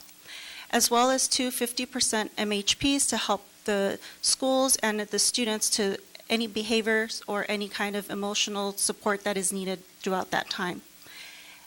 As well as a school's liaison, and the school liaison is going to be either a principal or a designee that is going to be supporting that in between. So if there's going to be those monthly meetings, and the monthly meetings will be with the on staff, it's going to be a site supervisor and either the principal or a designee to have monthly meetings to support the elementary time. So if there's anything that there needs to be conversations about, they'll be able to support each other and also get on the same page on providing the goals or academic enrichment, and so everybody knows and is on the same page. And on-site staff, which I previously mentioned, could be a community-based organization, site supervisor, where there's more than 4 or more cohorts or learning locations, and ABC staff, which would be an EDP TOSA, a teacher on special assignment. And on on-site staff, which is included in the ratio, is our program lead. And for our community-based organizations, they are referred to as program leads. And for ABC staff, they are teachers or paraeducators. And it will be case by case for paraeducators depending on our classroom size. So we may have like a kindergarten, which is a ratio, which I'll go into next. I'm going ahead of myself here. So a little bit more about the program description is our expanded learning students, as Mr. Woodward mentioned earlier about the 50% serving our UDP students is approximately about 3,000 students.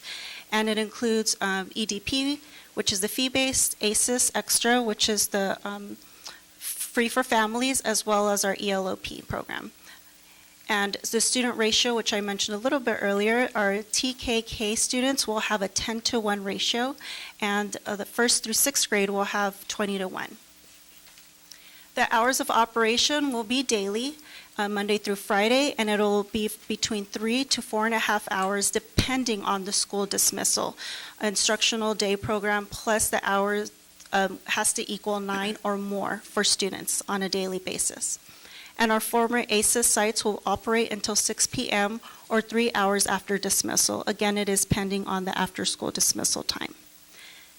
So just to get a little bit more detailed into our program components, we have 4 components in our program for expanded learning. It's our snack, which nutrition services will be providing the snack. They will also provide the calendar for parents ahead of time so they're aware.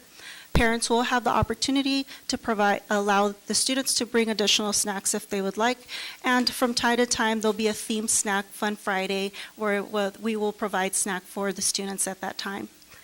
And snack normally runs between 30 minutes or so, hand washing, proper hand washing, making sure that the students are settled down and sitting down, so that they can have their snack. And then homework time is anywhere between 30 minutes to an hour to help provide that support. TKK is not going to be sitting down for an hour. Their homework time hopefully will be a little bit less than that. So we just want to make sure that we do provide the time based on the school and the grade level that we have.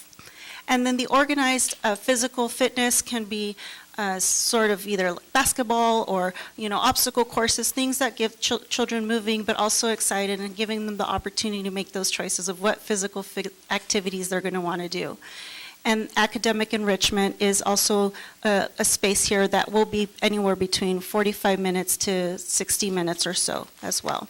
That will include STEAM activities, long project-based learning, and supporting the students in that area. And the program comparisons, Ms. Nicole Theus will be going in a little bit more detail with that. Good evening.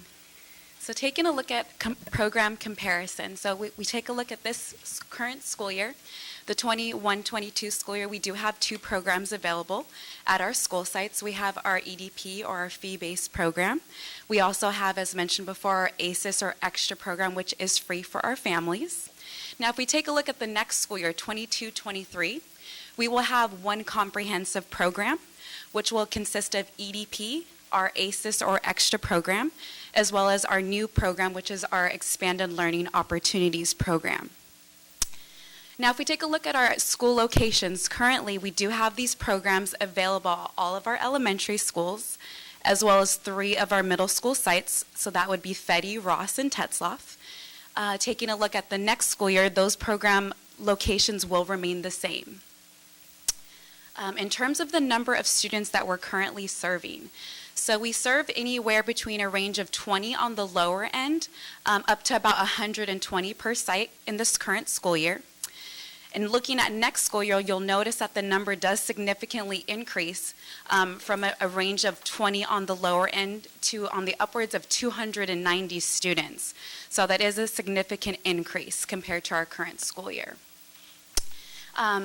When we look at our present learning locations, we do have various learning spaces for our programs. So currently that can take place in a multi-purpose room, in classrooms, various centers, at the lunch table. We utilize the athletic field, etc. Looking at the next school year, those locations will remain the same and may be a little bit different depending on the number of students served. And then lastly, looking at the end time. So currently our programs do operate until 6 p.m. with the exception of one of our elementary school sites that does end at 6:10 p.m. For next school year, as mentioned, to ensure the students do have that 9-hour day, the dismissal times will slightly vary. For example, you'll see that if a school dismisses at 2 p.m., the program will go until about 5 p.m. So for our program timeline, starting today, we are making our presentation to you, the board. Pending board approval, we will proceed with our advertising campaign, where we will ensure that our program plan as well as our program handbook is published. We will also have parent informational webinars available in both English and Spanish. And then moving along further during this month of April, we will have a presentation to the Strategic Planning Board Advisory Committee. Thereafter, as we approach the month of May, we will have our re-enrollment period for our current extended day program families. So that will take place first. Thereafter, we will have enrollment for the rest of our UDPs. And depending on what the registration or enrollment looks like, we may have to have a lottery which would take place at the end of May. Continuing along with our timeline, as we approach June, as we get closer to the end of the school year, we will have a better idea as to what the program looks like in terms of numbers. We will there be able to, assign the school sites the staffing. So whether that's going to be our child development teachers or our community-based organizations, which will be providing services at the school sites for the 22-23 school year. And then as we approach the middle of June, we will be able to notify families of the enrollment status for the next school year.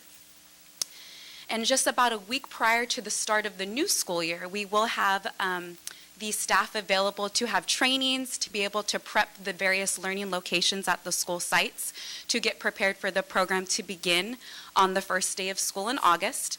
The program will run from the first day of school in August and will conclude on the last day of school in June.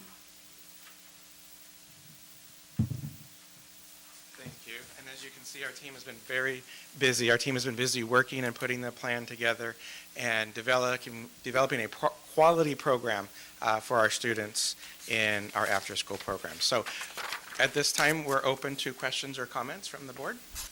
Thank you. We have first, Dr. Rodriguez. Hi, thank you. I know we're all excited about this program as well as our community. I didn't hear a lot about content. I mean, we're talking about a lot of our students who are very vulnerable, and probably when we talk about learning gaps, this is the students that come to mind.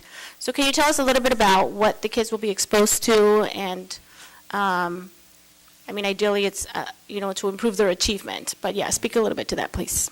Absolutely. Thank you for the question.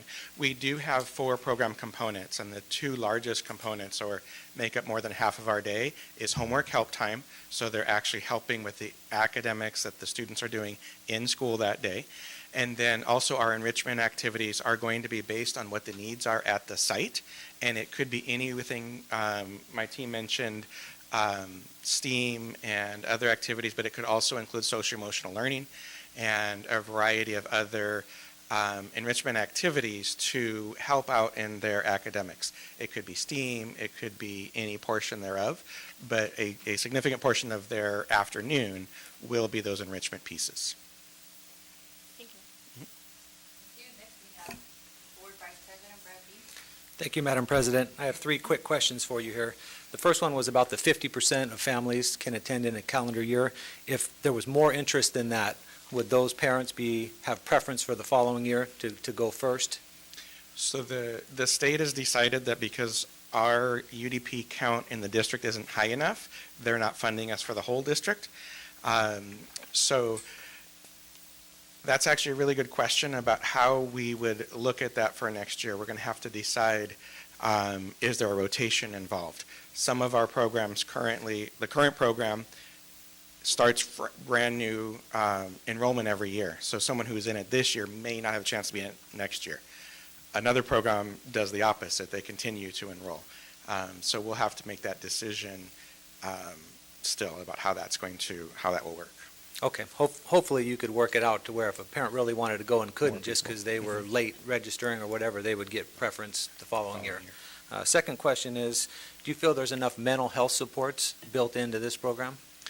So that's one thing that we are recommending. You heard us mention 2 halftime, and for the halftime, it's 4 hours. So they'll be there and available on call or available as needed, available to lead groups up until 6 o'clock in the afternoon. So it is something that we definitely have planned into it, and they would work with our school site mental health professionals so that they can kind of coordinate and make sure at each site need is being met.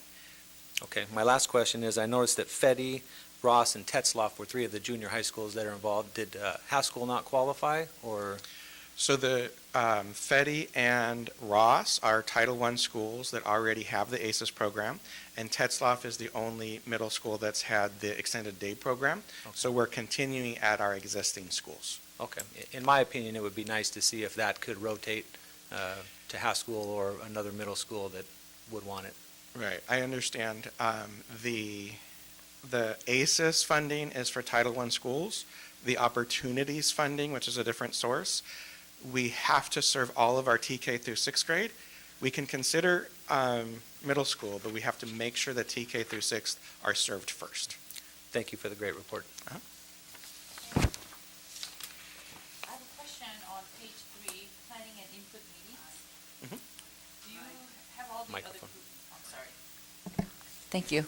So I have one question. In planning and input on page 3. Yes. In this group, I don't see any teachers, parents, in this input and. There's another page that talks about parent webinars. So there will be parent webinars coming up on April 28th and May 2nd, I believe. So the parents will be able to find out and participate and know what the program is. I see.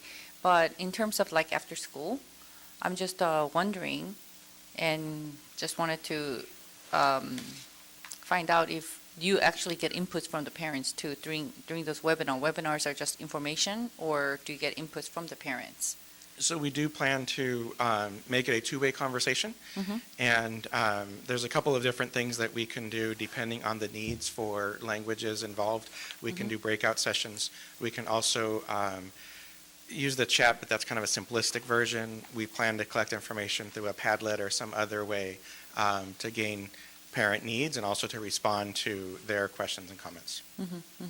Because I know that principals in each site probably knows best, but on the other hand, I think that if you can get some parents involved, that would be actually a great insight as to what the needs are and to address those needs in the after school.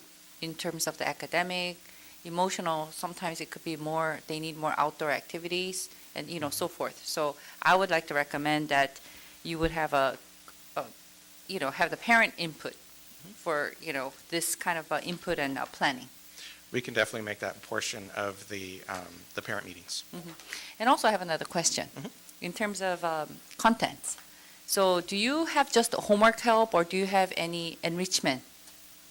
Yes, so there are 4 components. One of the components is homework help, but another component every day is enrichment. So there will be time where that cohort, 20 students with 1 adult, are working on specific projects, whether it's project-based learning, social-emotional learning, it could be a STEAM activity, it could be a project that takes a number of weeks, 4 to 6 weeks, to build something or create something. All of that is included, and we also, along with the 9-hour day, there's a lot to do in 9 hours, we'll do the physical fitness as well. And I like to merge as much of it as possible. If we can put the physical fitness and the enrichment together, how much better are they going to learn than when they're actually using it and moving and working with it directly? Do you bring in outside activity coordinator, like for physical fitness, games, and so forth? So our community-based organizations will come to each site, and each of them do have partnerships in the community where they can bring in outside organizations, outside ideas, guest speakers, guests to do all of that. Right now, those are all kind of set, will be site by site. Okay. Thank you very much. Any other questions? Okay, that is all. Thank you very much. We have one more. Dr. Rios? Sorry, Madam President. And my question was kind of, I guess it should have been a little more direct. We've looked at data, and we know that reading and math are areas of concern, especially for our students. So it'd be nice if maybe we can look at a program to implement during this time. I mean, you're going to have these students, very valuable time. Adding some reading and math, I think, would probably help us out in the long run. Thank you. Thank you, Madam President. Thank you. Thank you very much. Mr. Woodward, thank you very much, ladies.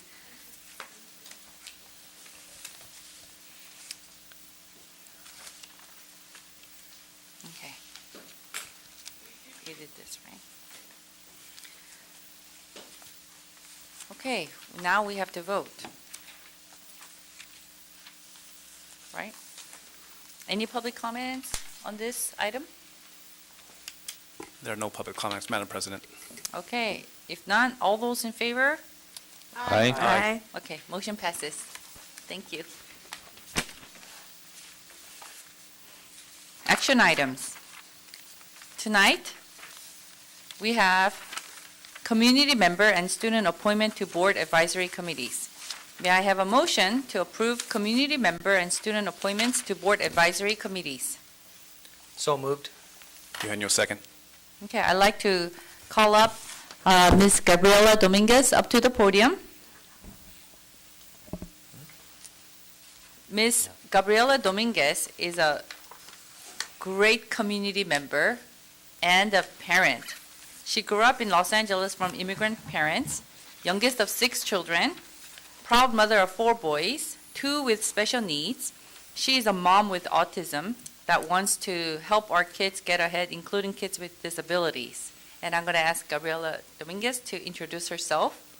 Hi, thank you very much. As you know, my name is Gabriela Dominguez, and I think most of you up there know me by now, and everybody over here. I'm humbled and thankful to be asked by our board president, Sue Yu, to be a part of the Diversity, Unity, and Equity Committee. I bring with me a love for this school district and all the kids that make up ABC. I bring with me the eagerness to support our underserved and marginalized students from preschool all the way to their college acceptance. And to the board parents, I hope to contribute and be a part of the solutions that help our children at ABC. Thank you very much. Thank you. Any public comments or discussion? Questions? No public comments, Madam President. Okay. All those in favor? Aye. Motion passes. Okay.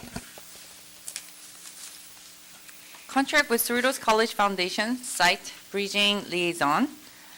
May I have a motion to approve request contract with Cerritos College Foundation to provide a site bridging liaison to support ABCUSD secondary students with college and career pathway alignment for the 21-22 and 22-23 school year. May I have a motion? Motion to approve, Eugenio. So, second, Sophia. Okay, any public comments? There are no public comments, Madam President. Okay, any discussion? Okay. All those in favor, say aye. Aye. Okay. Motion passes. 2.3-A, Resolution 21-87, Day of the Employee. May I have a motion to approve Resolution 21-87 proclaiming May 4th, 2022 as a Day of the Employees to honor all ABC Unified School District employees. So moved by Sophia. Eugenio, second. Any public comments? There are no public comments, Madam President. Any discussion? If none, all those in favor? Aye. Okay, motion passes. 3.12-A, may I have a motion to approve request the contract with Project Kinship to provide restorative practices, violence prevention, and intervention support for 9 to 12 grade students at Gar High School for the 2021, 2022, and 2022-2023 school year. Motion to approve, Eugenio. Second. Any public comments? There are no public comments, Madam President. Discussion? Okay. All those in favor? Aye. Okay, motion passes. 3.13-A. May I have a motion to approve request contract with Zinco Education, Inc. to provide a series of 5 live virtual or in-person parent workshops, 10 total, focusing on social and emotional resources for up to 45 parents in English and Spanish for the 2022 and 2023 school year. Motion approved, Eugenio. Usually second. Any public comments? No public comments, Madam Any President. discussion?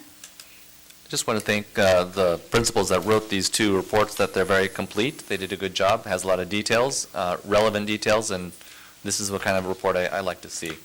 Thank you. That's all, Madam President. All right, thank you. All those in favor? Aye. Aye. The motion passes. 4.13-A.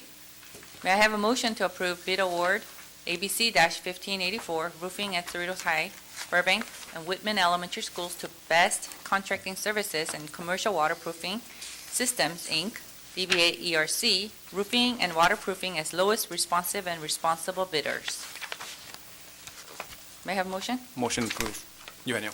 Second by Sophia. Okay. Any public comments? No public comments, Madam President. Discussion? Ernie Nishi? Just really quick, reference check were moderate. What does that mean? Thank you for the questions. Not all was positive. Some was positive, some was neutral. So, but overall, we have worked with this contractor, so it's not negative, it's just neutral and positive. So it's not all positive. It would have been positive if they're all reference check were positive. So again, the answer is some reference check were positive, some were just neutral. But none of them were no comment, correct? Correct. That's good. Thank you. Okay, next, we have board members say. Hi, Ms. Tuan, just have a quick question about roofing issue. When was the last time the roofing was fixed at this school? So we evaluate the roofing condition at every school every year annually, especially before the raining seasons. We replace them as needed, usually about 20 years or so.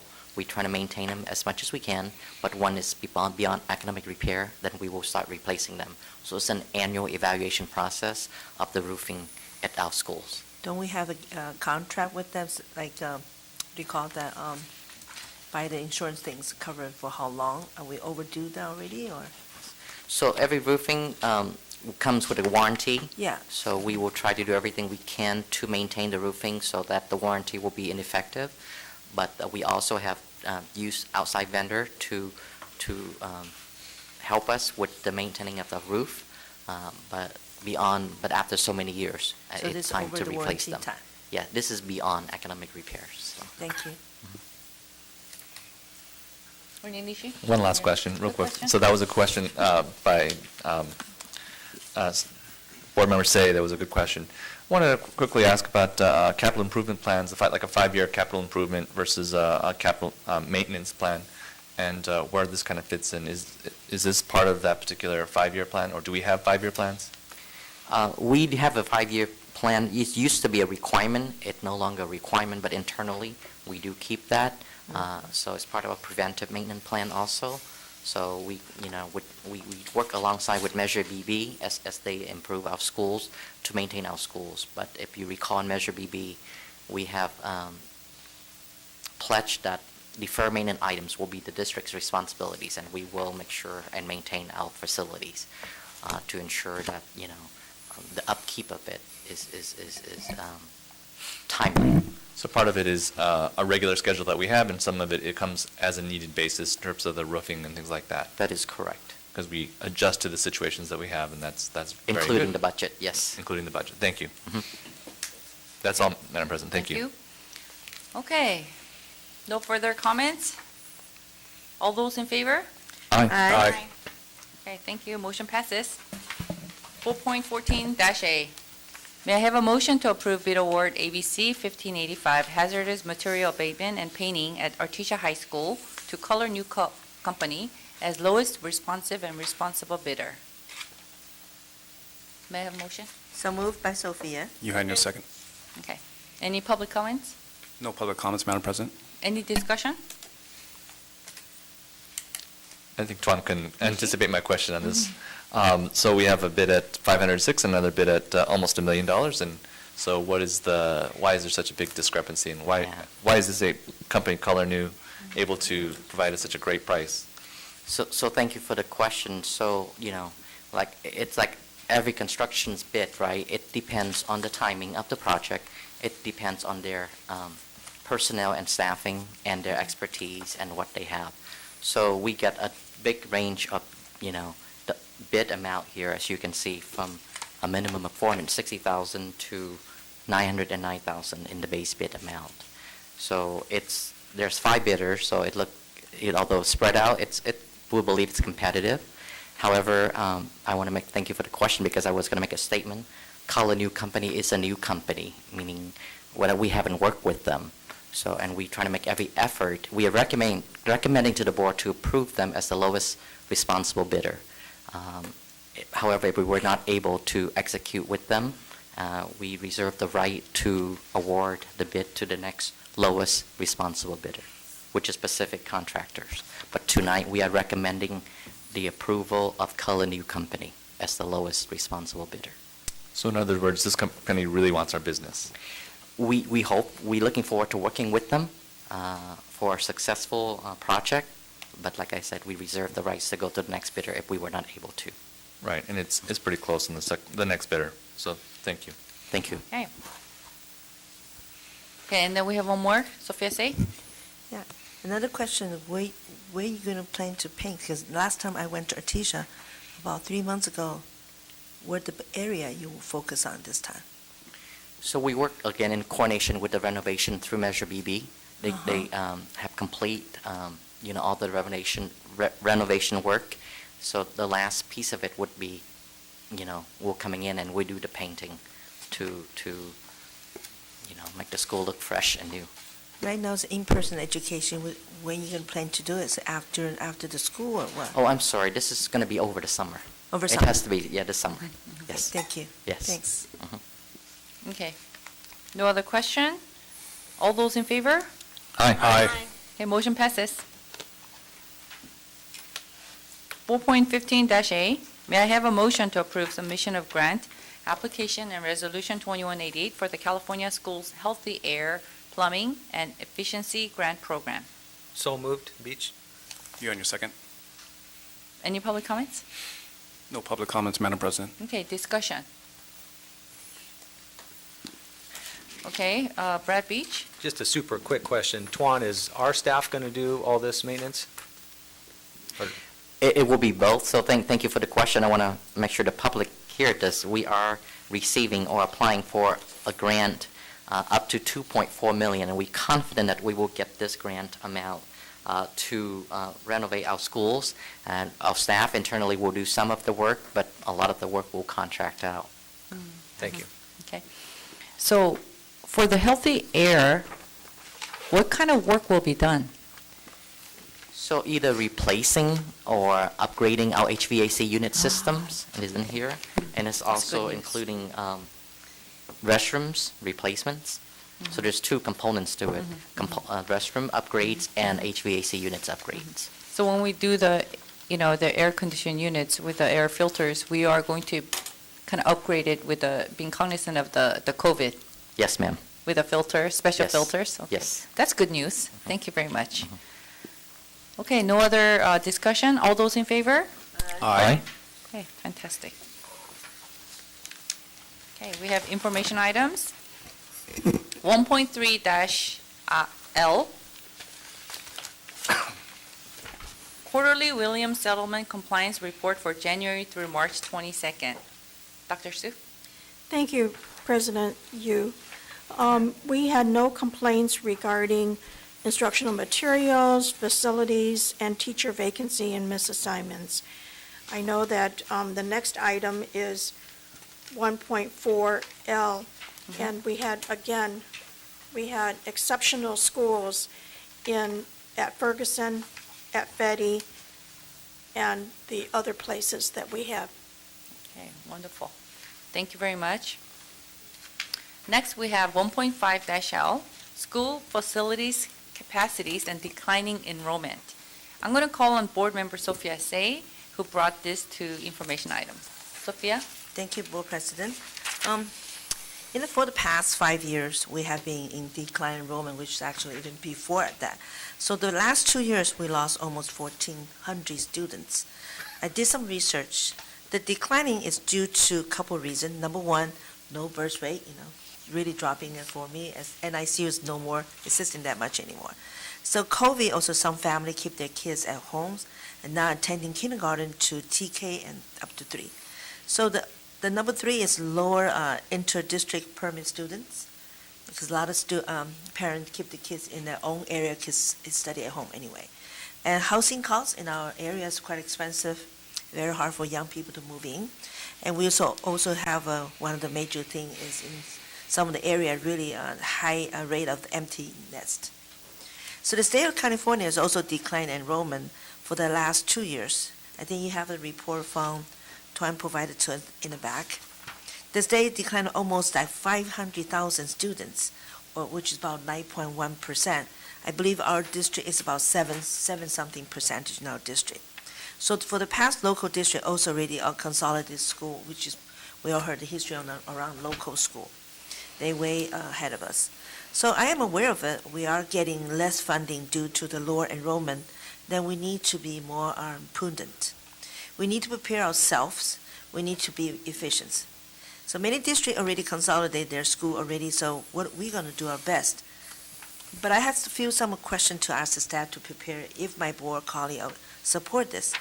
There's 5 to 6 things I wrote it down. One is, are we expecting decline enrollment to continue?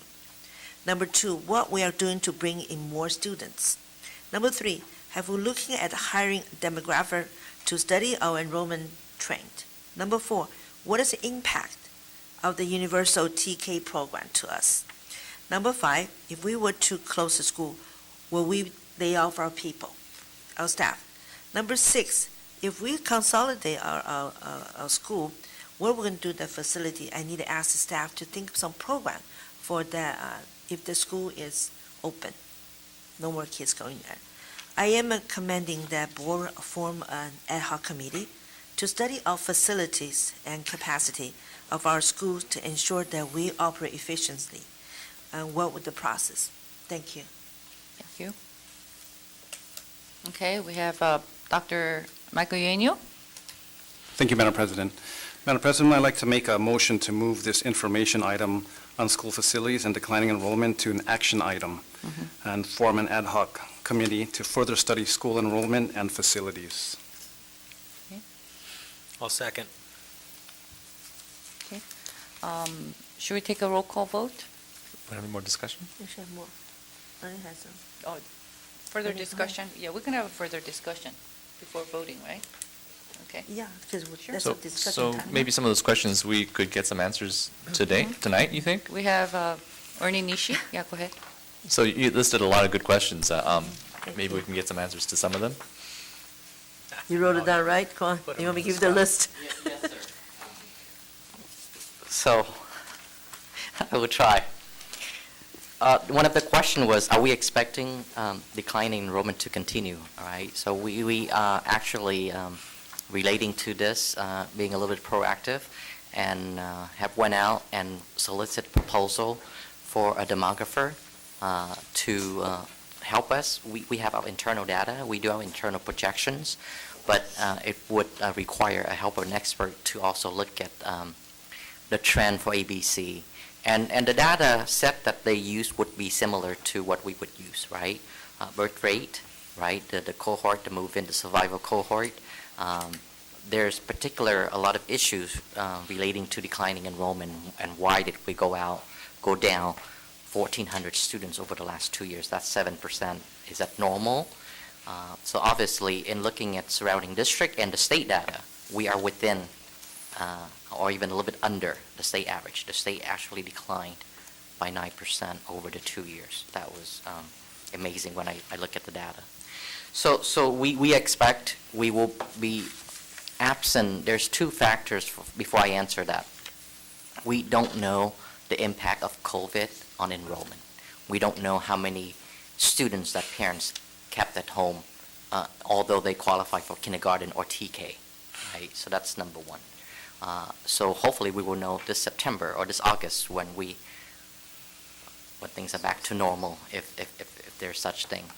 The universal TK program by the state, where we can start enrolling as young as 4 years old into our universal TK, right? Right now they have to be 5 by December. It's going to roll back to February, and then May, and then August. So every year we can enroll more students. So when it's fully implemented, so in theory, we're adding a grade level to our system. TK, we will have TK, and it will serve all 4 years old when it's fully implemented. So those are the reason I'm giving before. I said, we expect answer the question to decline. We hope not. We believe we hit bottom, but we're closely monitoring it with the universal TK program, and with the hope that parents will bring back their kids to in-person school. And we lost up to 1,400. 500 of those are inter-district permits. So, and I know that's a sensitive subject, but if we were to get them back, hopefully, we will at least stabilize. But we will do our internal projection out to 7 years, and also we'll bring forward to the board the hiring of a demographer to help us with this effort. That would be the first step, to do enrollment projection too. So that was question number one. The other question was, are we doing anything? We would, of course, advertise, and we have magnet fairs, we have the different program. Mr. Smith is always, brags about our schools and our school districts. Even the principals themselves, very creative in, promoting their schools. So those are the things that we can do, but it's a zero-sum game, meaning that we would be taking students from somewhere else, right? Or private school, or hopefully the parents that have chosen to homeschool their students will bring them back to our system. So those are the things that we can do. So that's that. If the committee were to recommend, consolidation, the facility itself, the board can add programs to it, like our very popular adult school program can go there. There's some legal requirement that we may have to offer it to charter schools, so we'll follow the law on that. And then of course, at the end of the day, the board can dispose the facility if that's what you choose to do. But again, there's a legal process of that, should we get there. So that's 2 way ahead of tonight. So those are the answer. Of course, we get funded by the state based on the number of students we serve, about $10,000 per student. So 1,400 students, that equate to $14 million, right?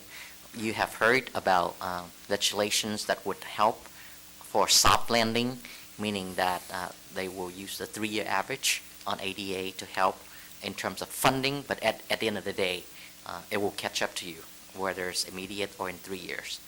So we have to react to it. In terms of laying off, we have a couple. This is going to be at least a year-long process. So we do plan ahead, and we hopeful that if we have to go here, we would do 2 attritions, because we do staff now based on the number of students we serve. So if that is the driving factor in staffing, but of course, if you don't have a school, teachers will not be impacted, right? Whether they teach it at school A or school B, the staffing ratio is the same per contract, but the administrations will be impacted, and the support staff, right? So of course, we will work without, union groups to ensure a smooth transition, and of course, with the tradition of in ABC that we do not lay off anyone. Through attrition, we believe that we can absorb that with proper planning and timing. Thank you, Tuan. So I thank Madam President for putting this item on, because I know that other board members have also had the same concern in terms of addressing our facilities in light of the current situation, and also understanding what those issues are. I'd like to add, though, to the particular study that we would have in relation to how the enrollment affects our academics, in terms of some of those low enrollment schools that have, say, just 1 grade level per school, and that may affect how the kids are able to perform. I think that's the number one concern of all of us. Efficient use of our facilities, and also making sure that we are right-sized in terms of academics for each of the schools that we're in. I know that kind of adds to the mission of the committee that we're considering to put on here, but at the end of the day, that's what the parents care about, how these facilities, the right-sized facilities, affects the academics. So with a friendly amendment, would the initiator of the motion consider a friendly amendment? I accept a friendly amendment. Thank you. Okay. Okay. That- But that's the all. motion, That's- yes. all that will be included in the ad hoc. So we don't want the motion to be too complicated. I That will be think we part can of their just- charges. That'll be So- part of the Yeah. charge of the Charges. committee that's Okay. being created. Sure. In addition to having the Yeah, yeah, demography. yeah. and When we the- have the action item, we can discuss the detail. Correct. Okay, next we have Board Vice President Brad Beach.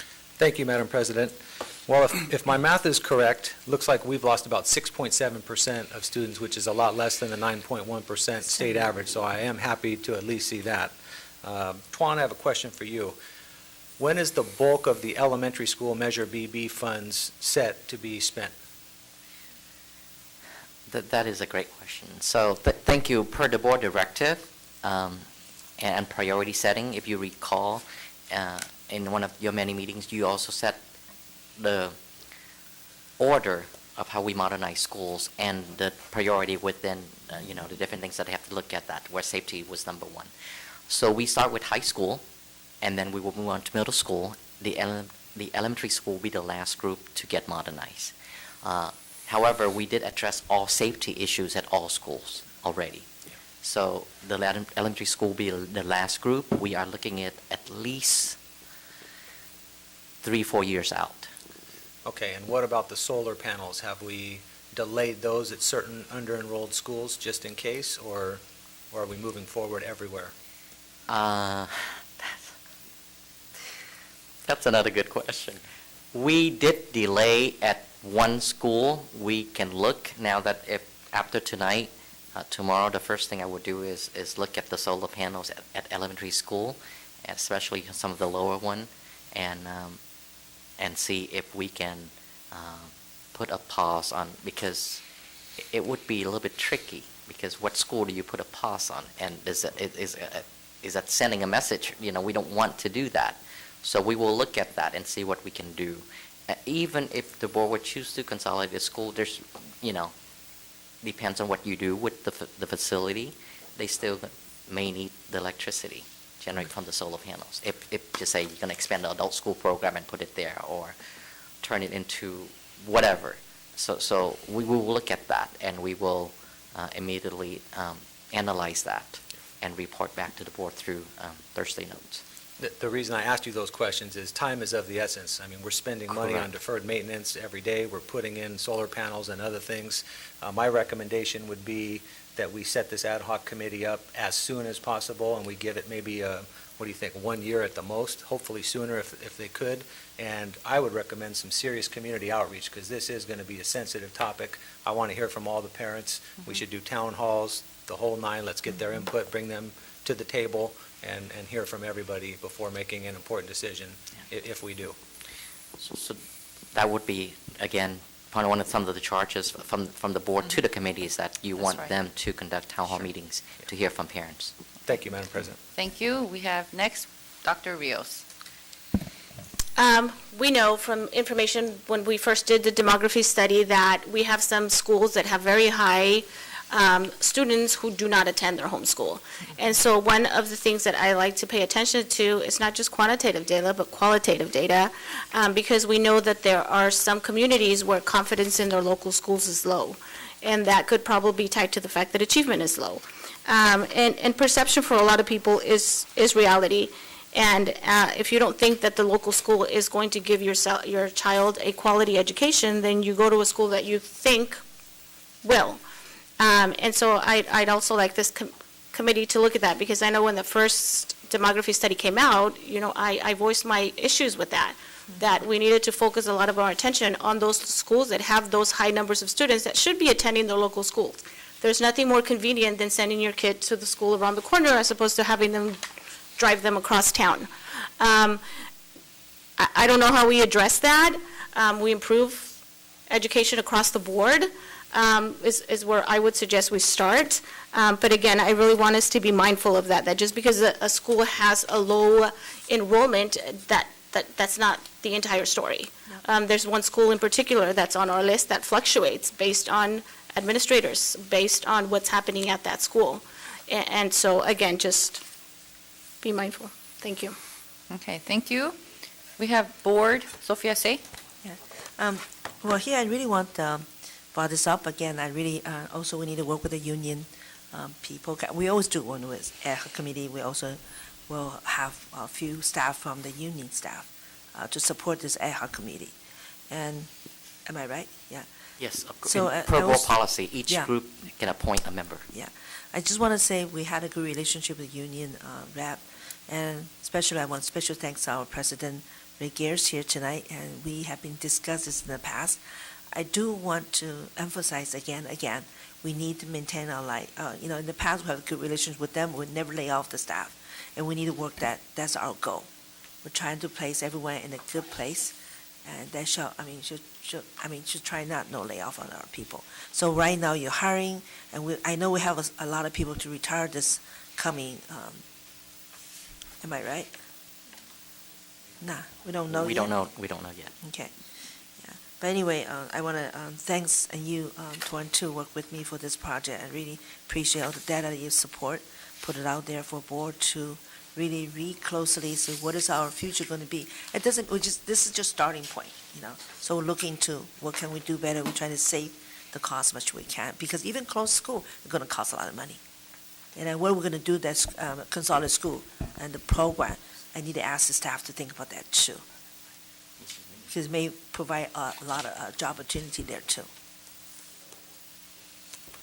Okay, thank you. Next, we have Board Member Ernie Nishi. Just really quick. So, yeah, in terms of equitable division of things, in terms of the mandate of the committee that we're going to have, I think Dr. Rios does have a point there in relation to the resources that we're devoting to these particular schools and making sure that the resources are provided fairly. I think, so I don't know that we would necessarily not want to put the solar, because after all, whatever other use that school might have, they still may need electricity. So I think that was a good thing, that we still provide fairness. We provided safety and security. We provided electricity. We're providing all the good things for the schools. We don't make the decision beforehand. We let the committee make that decision. And I think also that the committee should reflect those who are in the particular areas that are going to be directly affected. So I'm hoping that that is going to be part of the structuring of that committee that's being selected, that we consider the specific people who are going to be affected in that area. Thank you, Madam President. That's my comment on that. Okay, thank you. Thank you, Board Member Nishi. I want to thank Board Member Sophia Say for bringing this to the information item, because I'm glad we are beginning this discussion of declining enrollment, which is happening across the state, not just our district. And, forming the ad hoc committee is a good move, and we need to look at all the factors. But I also would like to remind the public that a lot of things happen as a result of pandemic. Parents are more involved. They saw what's happening through online virtual learning, the contents of what the students are learning. And out of the 1,400, 500 are with the district permits, but 900 students decided not to come back to school for many, many reasons. And I think that this is a good time for us to look at different factors, including curriculum, teaching, facilities, or mandates, what have you. There's a lot. And I think that it's good that we're going to get our community involved with a full discussion. Okay, thank you very much. Thank you, Tuan, for the impromptu information. That was very helpful. And may I have a vote? Should we vote? Is there a consensus? Yes. Okay, good. Thank you very much. So we'll put this on the action item. Thank you. Okay, next. I would also like to put on for next. Okay, I'll just discuss that with Dr. Slater. Okay, next we have Goodness, it's 8:50. I can't believe it. We're going to have board members report and end our meeting before 10 o'clock, before 9 o'clock. Wow, whoa. Okay. All right. Board members report. Okay. We have Dr. Michael Eugenio. Thank you, Madam President. On Thursday evening, March 31st, I was invited by former Artesia Mayor Renee Trevino to attend Cerritos High School's football boosters fundraiser. I enjoyed dinner with some of the Cerritos football parents at Islands here in Cerritos. On Friday, April 1st, I finally received my 6 saplings from Mary Bragg's green team. This past weekend, I planted them each in their own 25-gallon pots and have my mini orchard up and running now. I also ordered 2 rain barrels from their website and will be receiving those this Saturday, April 9th. Please visit their website at marybragggreenteam.org to see how these young leaders are changing the world. Lastly, I'd like to wish everyone a happy Easter and have a safe spring break. May God bless you all and keep you well. Madam President. Thank you. Next, we have Board Vice President Brad Beach. Thank you, Madam President. I'm going to start again with mental health. I think in this day and age with the climate at our schools, it's probably one of my highest priorities. I think we need to spend more of our one-time monies on it. It should be, in my opinion, our top priority. I would love to see every single kid in this district talked to, even for 5 minutes, just to ask them, how are they doing? Are they having any problems? And get them help early before they become a major disruption or do something bad in our schools. So I don't know what it looks like out there as far as hiring. If people will come on a part-time or if we can offer overtime to our existing mental health professionals, but I think it's such a priority that I think we need to do something about it. I don't know if it needs to be agendized. I'll just mention it for the second time, but if we need to agendize it, we can to look at different options, but that's critically important to me.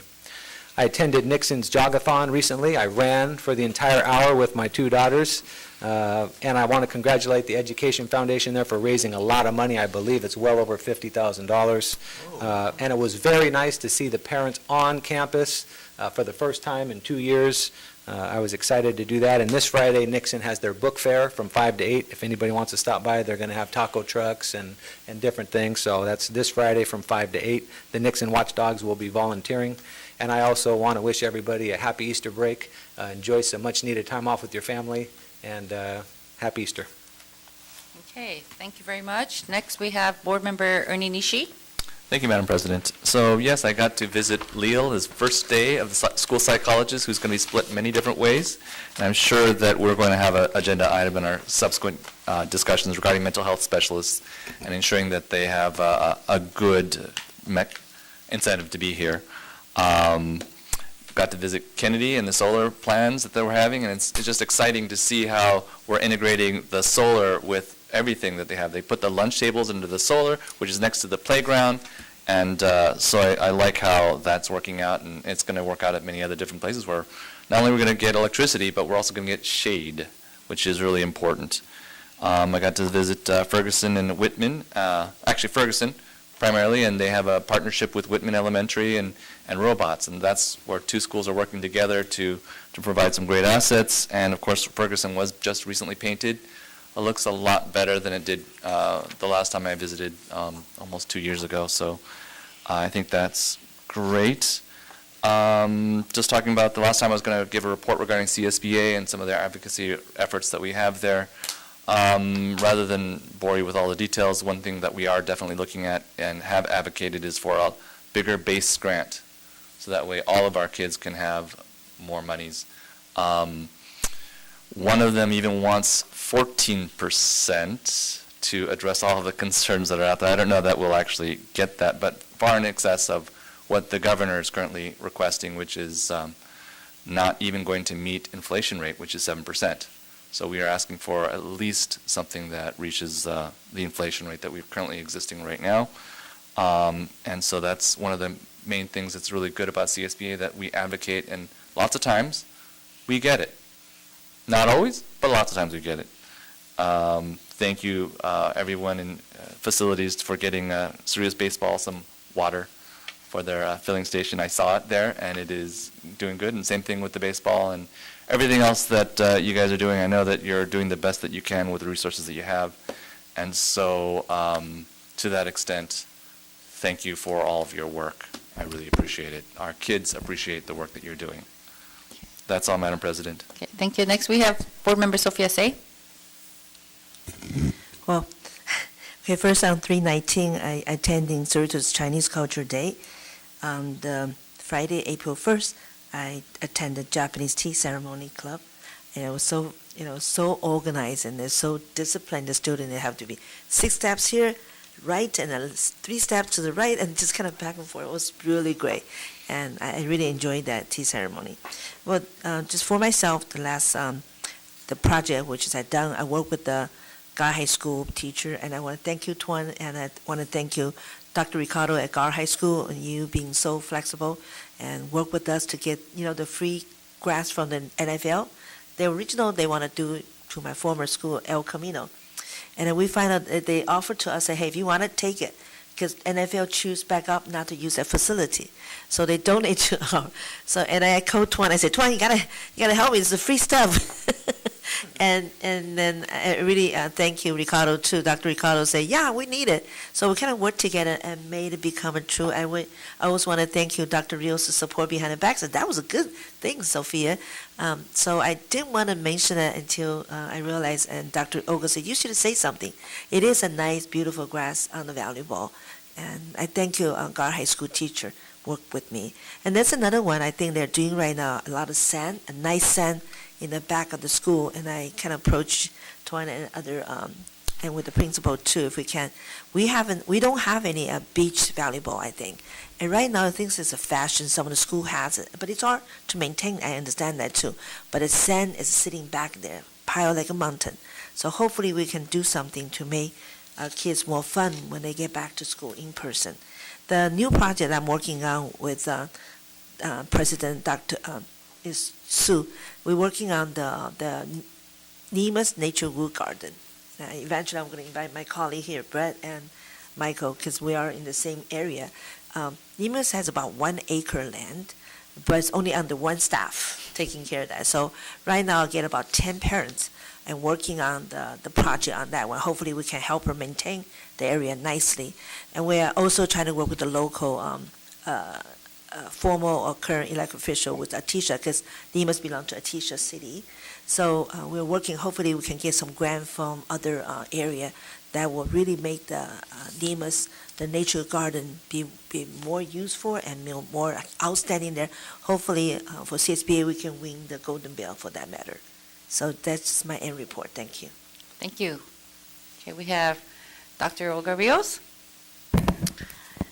Thank you. I just want to use my time to kind of make another pitch for our athletics, because word gets out, right? Now word is out that GAR has this beautiful baseball field. I know other high schools are like, have you seen our baseball field? So just, to check in with our other high schools, we know how important athletics are to our students and how a big, huge part of their lives it is. And it does draw students when we talk about enrollment. So, if you have money lying around, spread it out, spread the love. That's it, Madam President. Thank you. Thank you. Okay. Announcements. Next regular board meeting is on Tuesday, May 3rd, 2022, 7 p.m. District Office Boardroom. Committee meetings. Diversity, Unity, Equity Board Advisory Committee is on Thursday, April 14, 2022, 6 p.m. Virtual meeting. Strategic Planning Board Advisory Committee, Tuesday, April 26, 2022, 6 p.m. Virtual meeting. Finance and Audit Committee, Thursday, April 28, 2022, 6 p.m. In-person meeting. Legislative Policy Committee meeting, Wednesday, April 27, 2022, 6:30 p.m. Virtual meeting. Dates to remember. School closed April 15, 2022. That's local holiday. Spring break, April 18 to 2022. Second public comment section. We have one comment, Madam President. Celia Spitzer. I think we also need to recognize Ms. Spitzer for a former board member, board president too. Thank you, Sophia. I'm really excited about moving a demographic study and whatever comes out of that to an action item. I don't know about any staff people, and Dr. Sue, how many years are you here now? 10 years, No, in the district. 33 years. You may remember it when there was an ad hoc, which became the school closure committee, okay? I think it was 1991, something like that, which I served on. I may be the only person around that has that experience. I also was the board liaison in 2008, as Tuan remembers, when there was a very extensive demographic study done. I implore Tuan, but I don't think I even need to. He knows what I'm going to say.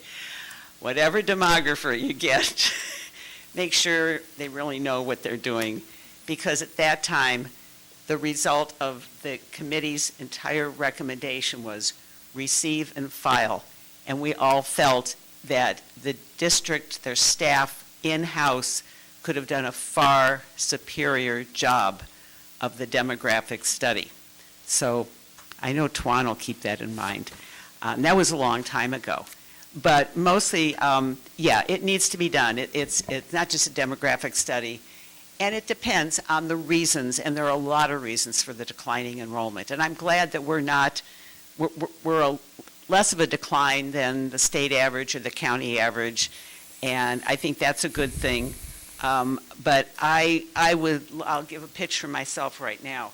I would love to be involved on that committee because I bring a tremendous amount of history and expertise in this area. I have no personal reason to keep a school open, to recommend closing a school. I don't have any, kids are long gone. I have no grandkids that are, have anything to do with the schools. My thing would be to do the best for the school district. And for those of you that don't know, which probably is just about everybody, when the school closure committee did its job in the very early 90s, our charge from the superintendent was what he thought would probably happen was to recommend closing 3 elementary schools and a middle school. And that is not what we did, because that's not what the data showed, that's not what projections, and it wasn't just numbers. It was amazing. There were 21 elementary schools at the time, and the staff that put together this study, which took many, many months, maybe even a year, I wish I still had a lot of my paperwork on it, but I don't anymore. There were 18 criteria that we considered, and we had experts in the different, mostly from within the district, and 18 criteria for which we ranked 21 schools and did that forced ranking system. And at the end, we did a lot of totaling up, and we all knew one school for sure was going to get closed. There was no question because of earthquake safety and all of that. It was very, very, very old. And the second one was also, it wasn't obvious before, but then it sort of came up to be obvious. There was no clear-cut third school at all. And our recommendation was 2 schools, and that's what happened. One, the property was sold, that was Bloomfield Elementary, the other is Cab Lane, and that was repurposed. The other thing regarding middle schools, we absolutely said the impact of closing any middle school would be negative on all of the others. And so we told Dr. Tucker that we're not going to recommend closing any middle school, which was a very good thing. Okay, so it just, this history, and it's a long time ago. I guess I still had one child who was maybe a senior in high school at the time. Thank you. Thank you. Okay, any other comments? Madam President, we have 2 on Zoom. Okay. Thank you, Dr. Eugenio. The first speaker online is PTA Dad. If you could please state your name. You have 5 minutes. Can you hear me? Yes. Good evening, everyone. I am Murali Vasudevan, resident of ABC School District. I like the idea of establishing an ad hoc committee to look into declining enrollment. was looking at the long-range facilities master plan published in 2017, which showed ABC school district having 20,666 students and a total square footage of just over 2 million in permanent and 151,000 portable classrooms. So it was planning 158 portable classrooms at an average square foot of 112 square foot per student. Today's agenda report shows number of students as 18,796, which shows a decline of 1,870 students from 2017 calculation, which amounts to reduction in square footage of 209,440, which is more than 151,000 portable classroom area. I am not saying this is one-to-one, but you get an idea that we are apparently now needing 209,000 less square foot, and which is way more than the square footage of portable classroom. That means, technically speaking, we do not need 158 portable classrooms if the reduction in enrollment is 3 minutes proportional, right, across all the schools. So that's a good news in the sense that we may not have to maintain these portable classrooms and all students may be able to enjoy the permanent facility.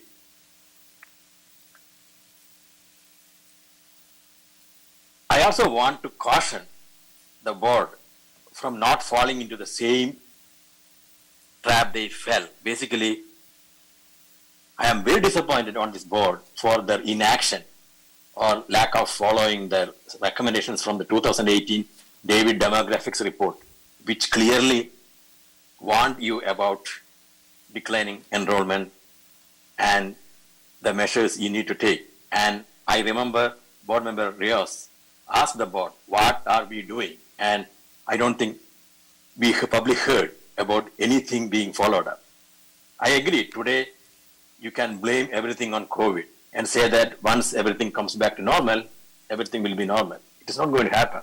So my suggestion is that please do not repeat Davis demographic report circus.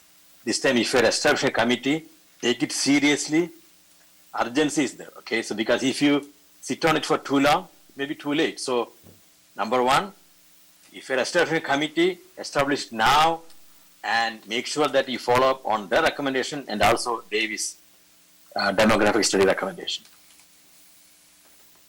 Again, there are different reasons why enrollment is declining. Declining birth rate, unaffordability of ABCUSD, especially Cerritos homes for new families. And most importantly, as Dr. Rios always reminds, we have to make the schools even. As you know, there are some schools which are more than 100% subscribed and some schools are only 40% subscribed. We need to end this disparity. Please look into all these things and add the sense of urgency and please do the necessary. I request the board to act now. Thank you and have a good night. Thank you. The next speaker is Alexia.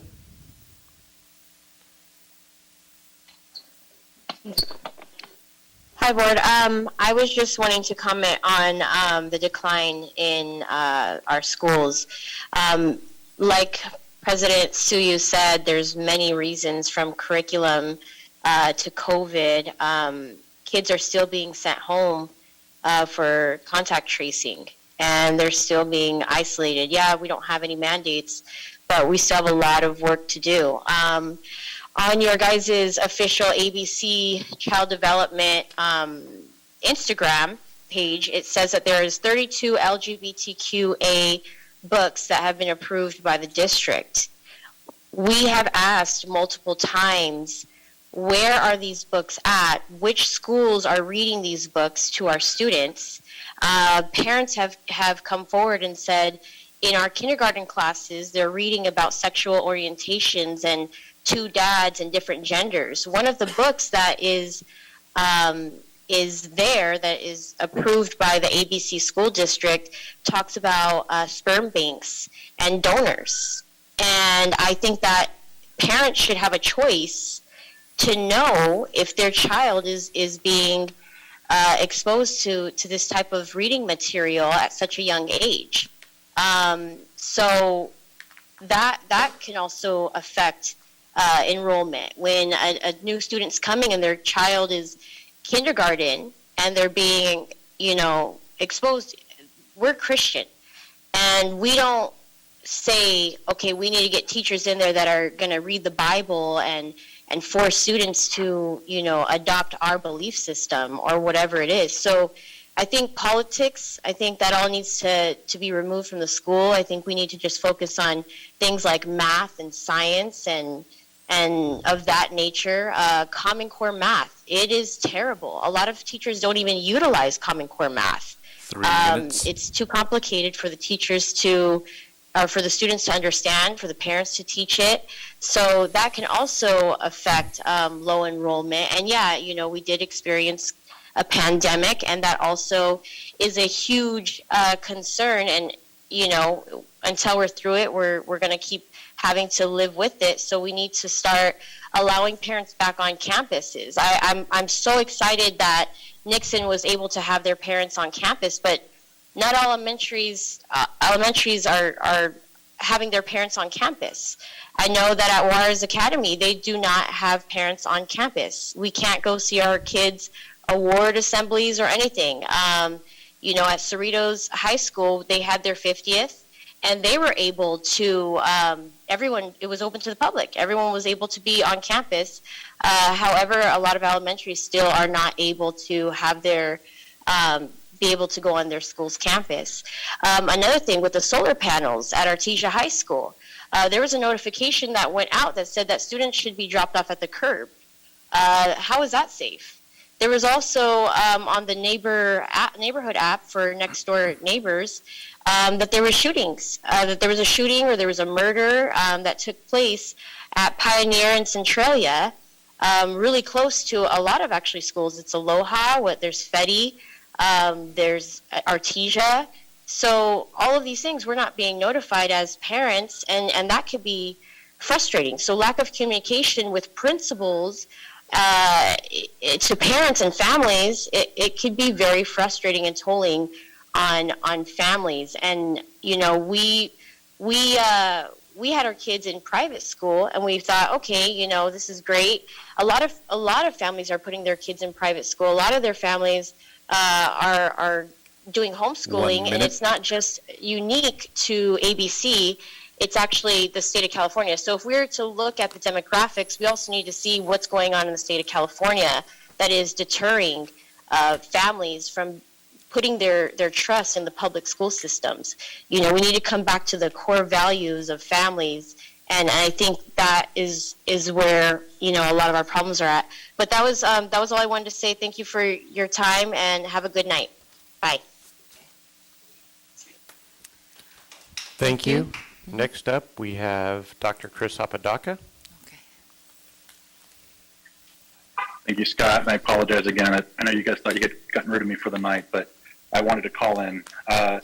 Really quick, the declining enrollment, I would view it as an opportunity. I think as we develop an ad hoc committee, we need to look at it as far as setting a threshold, because with declining enrollment, first thing that I think of is smaller class sizes. And for me, that's a positive thing. If we were to be equitably, right, to set a threshold for the smaller class sizes, which, smaller class size is correlated to performance, to academic achievement, especially coming out of a pandemic. Our students are going to need more of that one-to-one time, more of that per pupil attention. I think that needs to be something that we discuss and we include when we charge the ad hoc committee to do. Smaller class sizes, and I'm sure that would also be welcomed by our teachers. Also, Mr. Beach couldn't have said it any better when it comes to our MHPs. And the solution, one part of the solution is to get all of the MHPs together and tell them, hey, look, we want to do a checking in initiative so that at least every student at your school speaks with you for 2 to 5 minutes in the next 30 days. Can you do it? Are you up to it? Their heart will say, absolutely, let's do it. But their pocketbook is going to say, well, as it is, I'm overloaded. As it is, I'm taking work home with me. As it is, we have severe cases. You have crisis calls throughout the day. So, you know, I love the fact that tonight as well during the presentation from Mr. Woodward, we're talking about, you know, what do you need? Who are you contracting out to other MHPs? Are you getting that extra support? And I think that's very important. So our MHPs, as it is, have had a rough road through this whole pandemic. This is an investment not just in the social, emotional well-being of our students, but also of our employees and the longevity. I think investing more in our mental health professionals, paying them what they're worth, giving them the resources that they need to check in with every single student, which I've yet to hear of an initiative like that anywhere in the country where we can say every single one of our K through 12 students was spoken to, checked in with, not rushed in, rushed out, but really sat down, how are you? Some, I'm fine, you know, others might need to be referred out for more resources. The thing is, our MHPs are already taxed. We have to, I mean, it's a great investment, and ultimately, they're going to be able to go back to the basics, go back to, you know, living a normal life, as normal as possible, in their social circles as well as in their academics. So I am 110% for finding the funding, reallocating funding for our MHPs, and making this a district-wide, first of its kind ever initiative. That's all I have. Thank you, Madam President. Thank you, board colleagues. Have a good night. Thank you. Thank you, Chris. Thank you. We do have one more. Itzel, go ahead and unmute. Hi, good evening, board. My name is Itzel. I have 2 boys in the ABC district. They actually go to Willow Elementary. So I just heard the last comment that there was a shooting on Centranilla. I actually drove my son, I was headed that way, both of my kids to school, and I didn't get not one notification. I mean, literally, Willow Elementary is what, 3-4 blocks away. It was just drop off as normal. I didn't hear anything until I actually heard it on the parent app. You know, we drop off our kids, we go to school. We, as parents, we need to be notified of these things, especially something so close. There was a helicopter out. I didn't know what was going on. I dropped off my child, and I didn't hear till that evening from a parent app saying there was a shooting. I mean, how disappointing is that? And honestly, I mean, my kids, this is my kids' first year in person at ABC, at an actual ABC school. They were in another district before, and there's been so many issues. It's not even funny. My kids have been bullied. There has been a lot of racial slurs, just sexual harassment. My little boy actually, somebody grabbing his behind, another child. I mean, there's been just so many things that I don't understand. So you guys are talking about declining enrollment. I'm very disappointed. I mean, just all the way around, my experience has not been a good one. It's not been a good one at all. I have, followed up, and in the last meeting, the way you guys actually,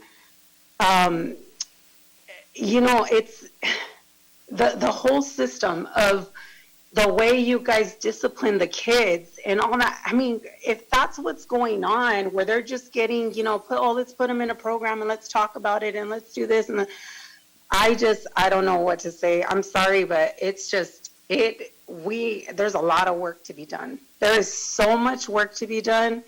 And especially this was just the last straw. I'm going to have to pull my kids out. I'm going to put them in a private school. All this teachings, the way they said that there was these books that are coming out, we don't even know. We ask questions. Nobody knows answers. I mean, it's too much. It's just too much. So, I mean, you guys are talking about declining enrollment. You guys need to know that all these factors, they all contribute to why parents are leaving. There's so many different things. There's all these subjects, and the parents were getting hit left and right. They want to take our decisions from, vaccinating. They want our kids to test. They want this. They want that. Oh, we have our hands tied. This is, something that's coming down from there's just so much. And we are overwhelmed as parents. We are so overwhelmed. We are just trying to protect our children. I mean, that's all we're trying to do. We're trying to protect them. We want to raise them the best that we can. There's certain things that parents should be the ones teaching these children. Shouldn't be taught in schools. We're not teaching our children to hate anybody. We're not teaching, that's not what we're teaching. But anything that has to do with anything sexual, that should that's up to the parent. And, and we're asking questions, hey, where is this being taught?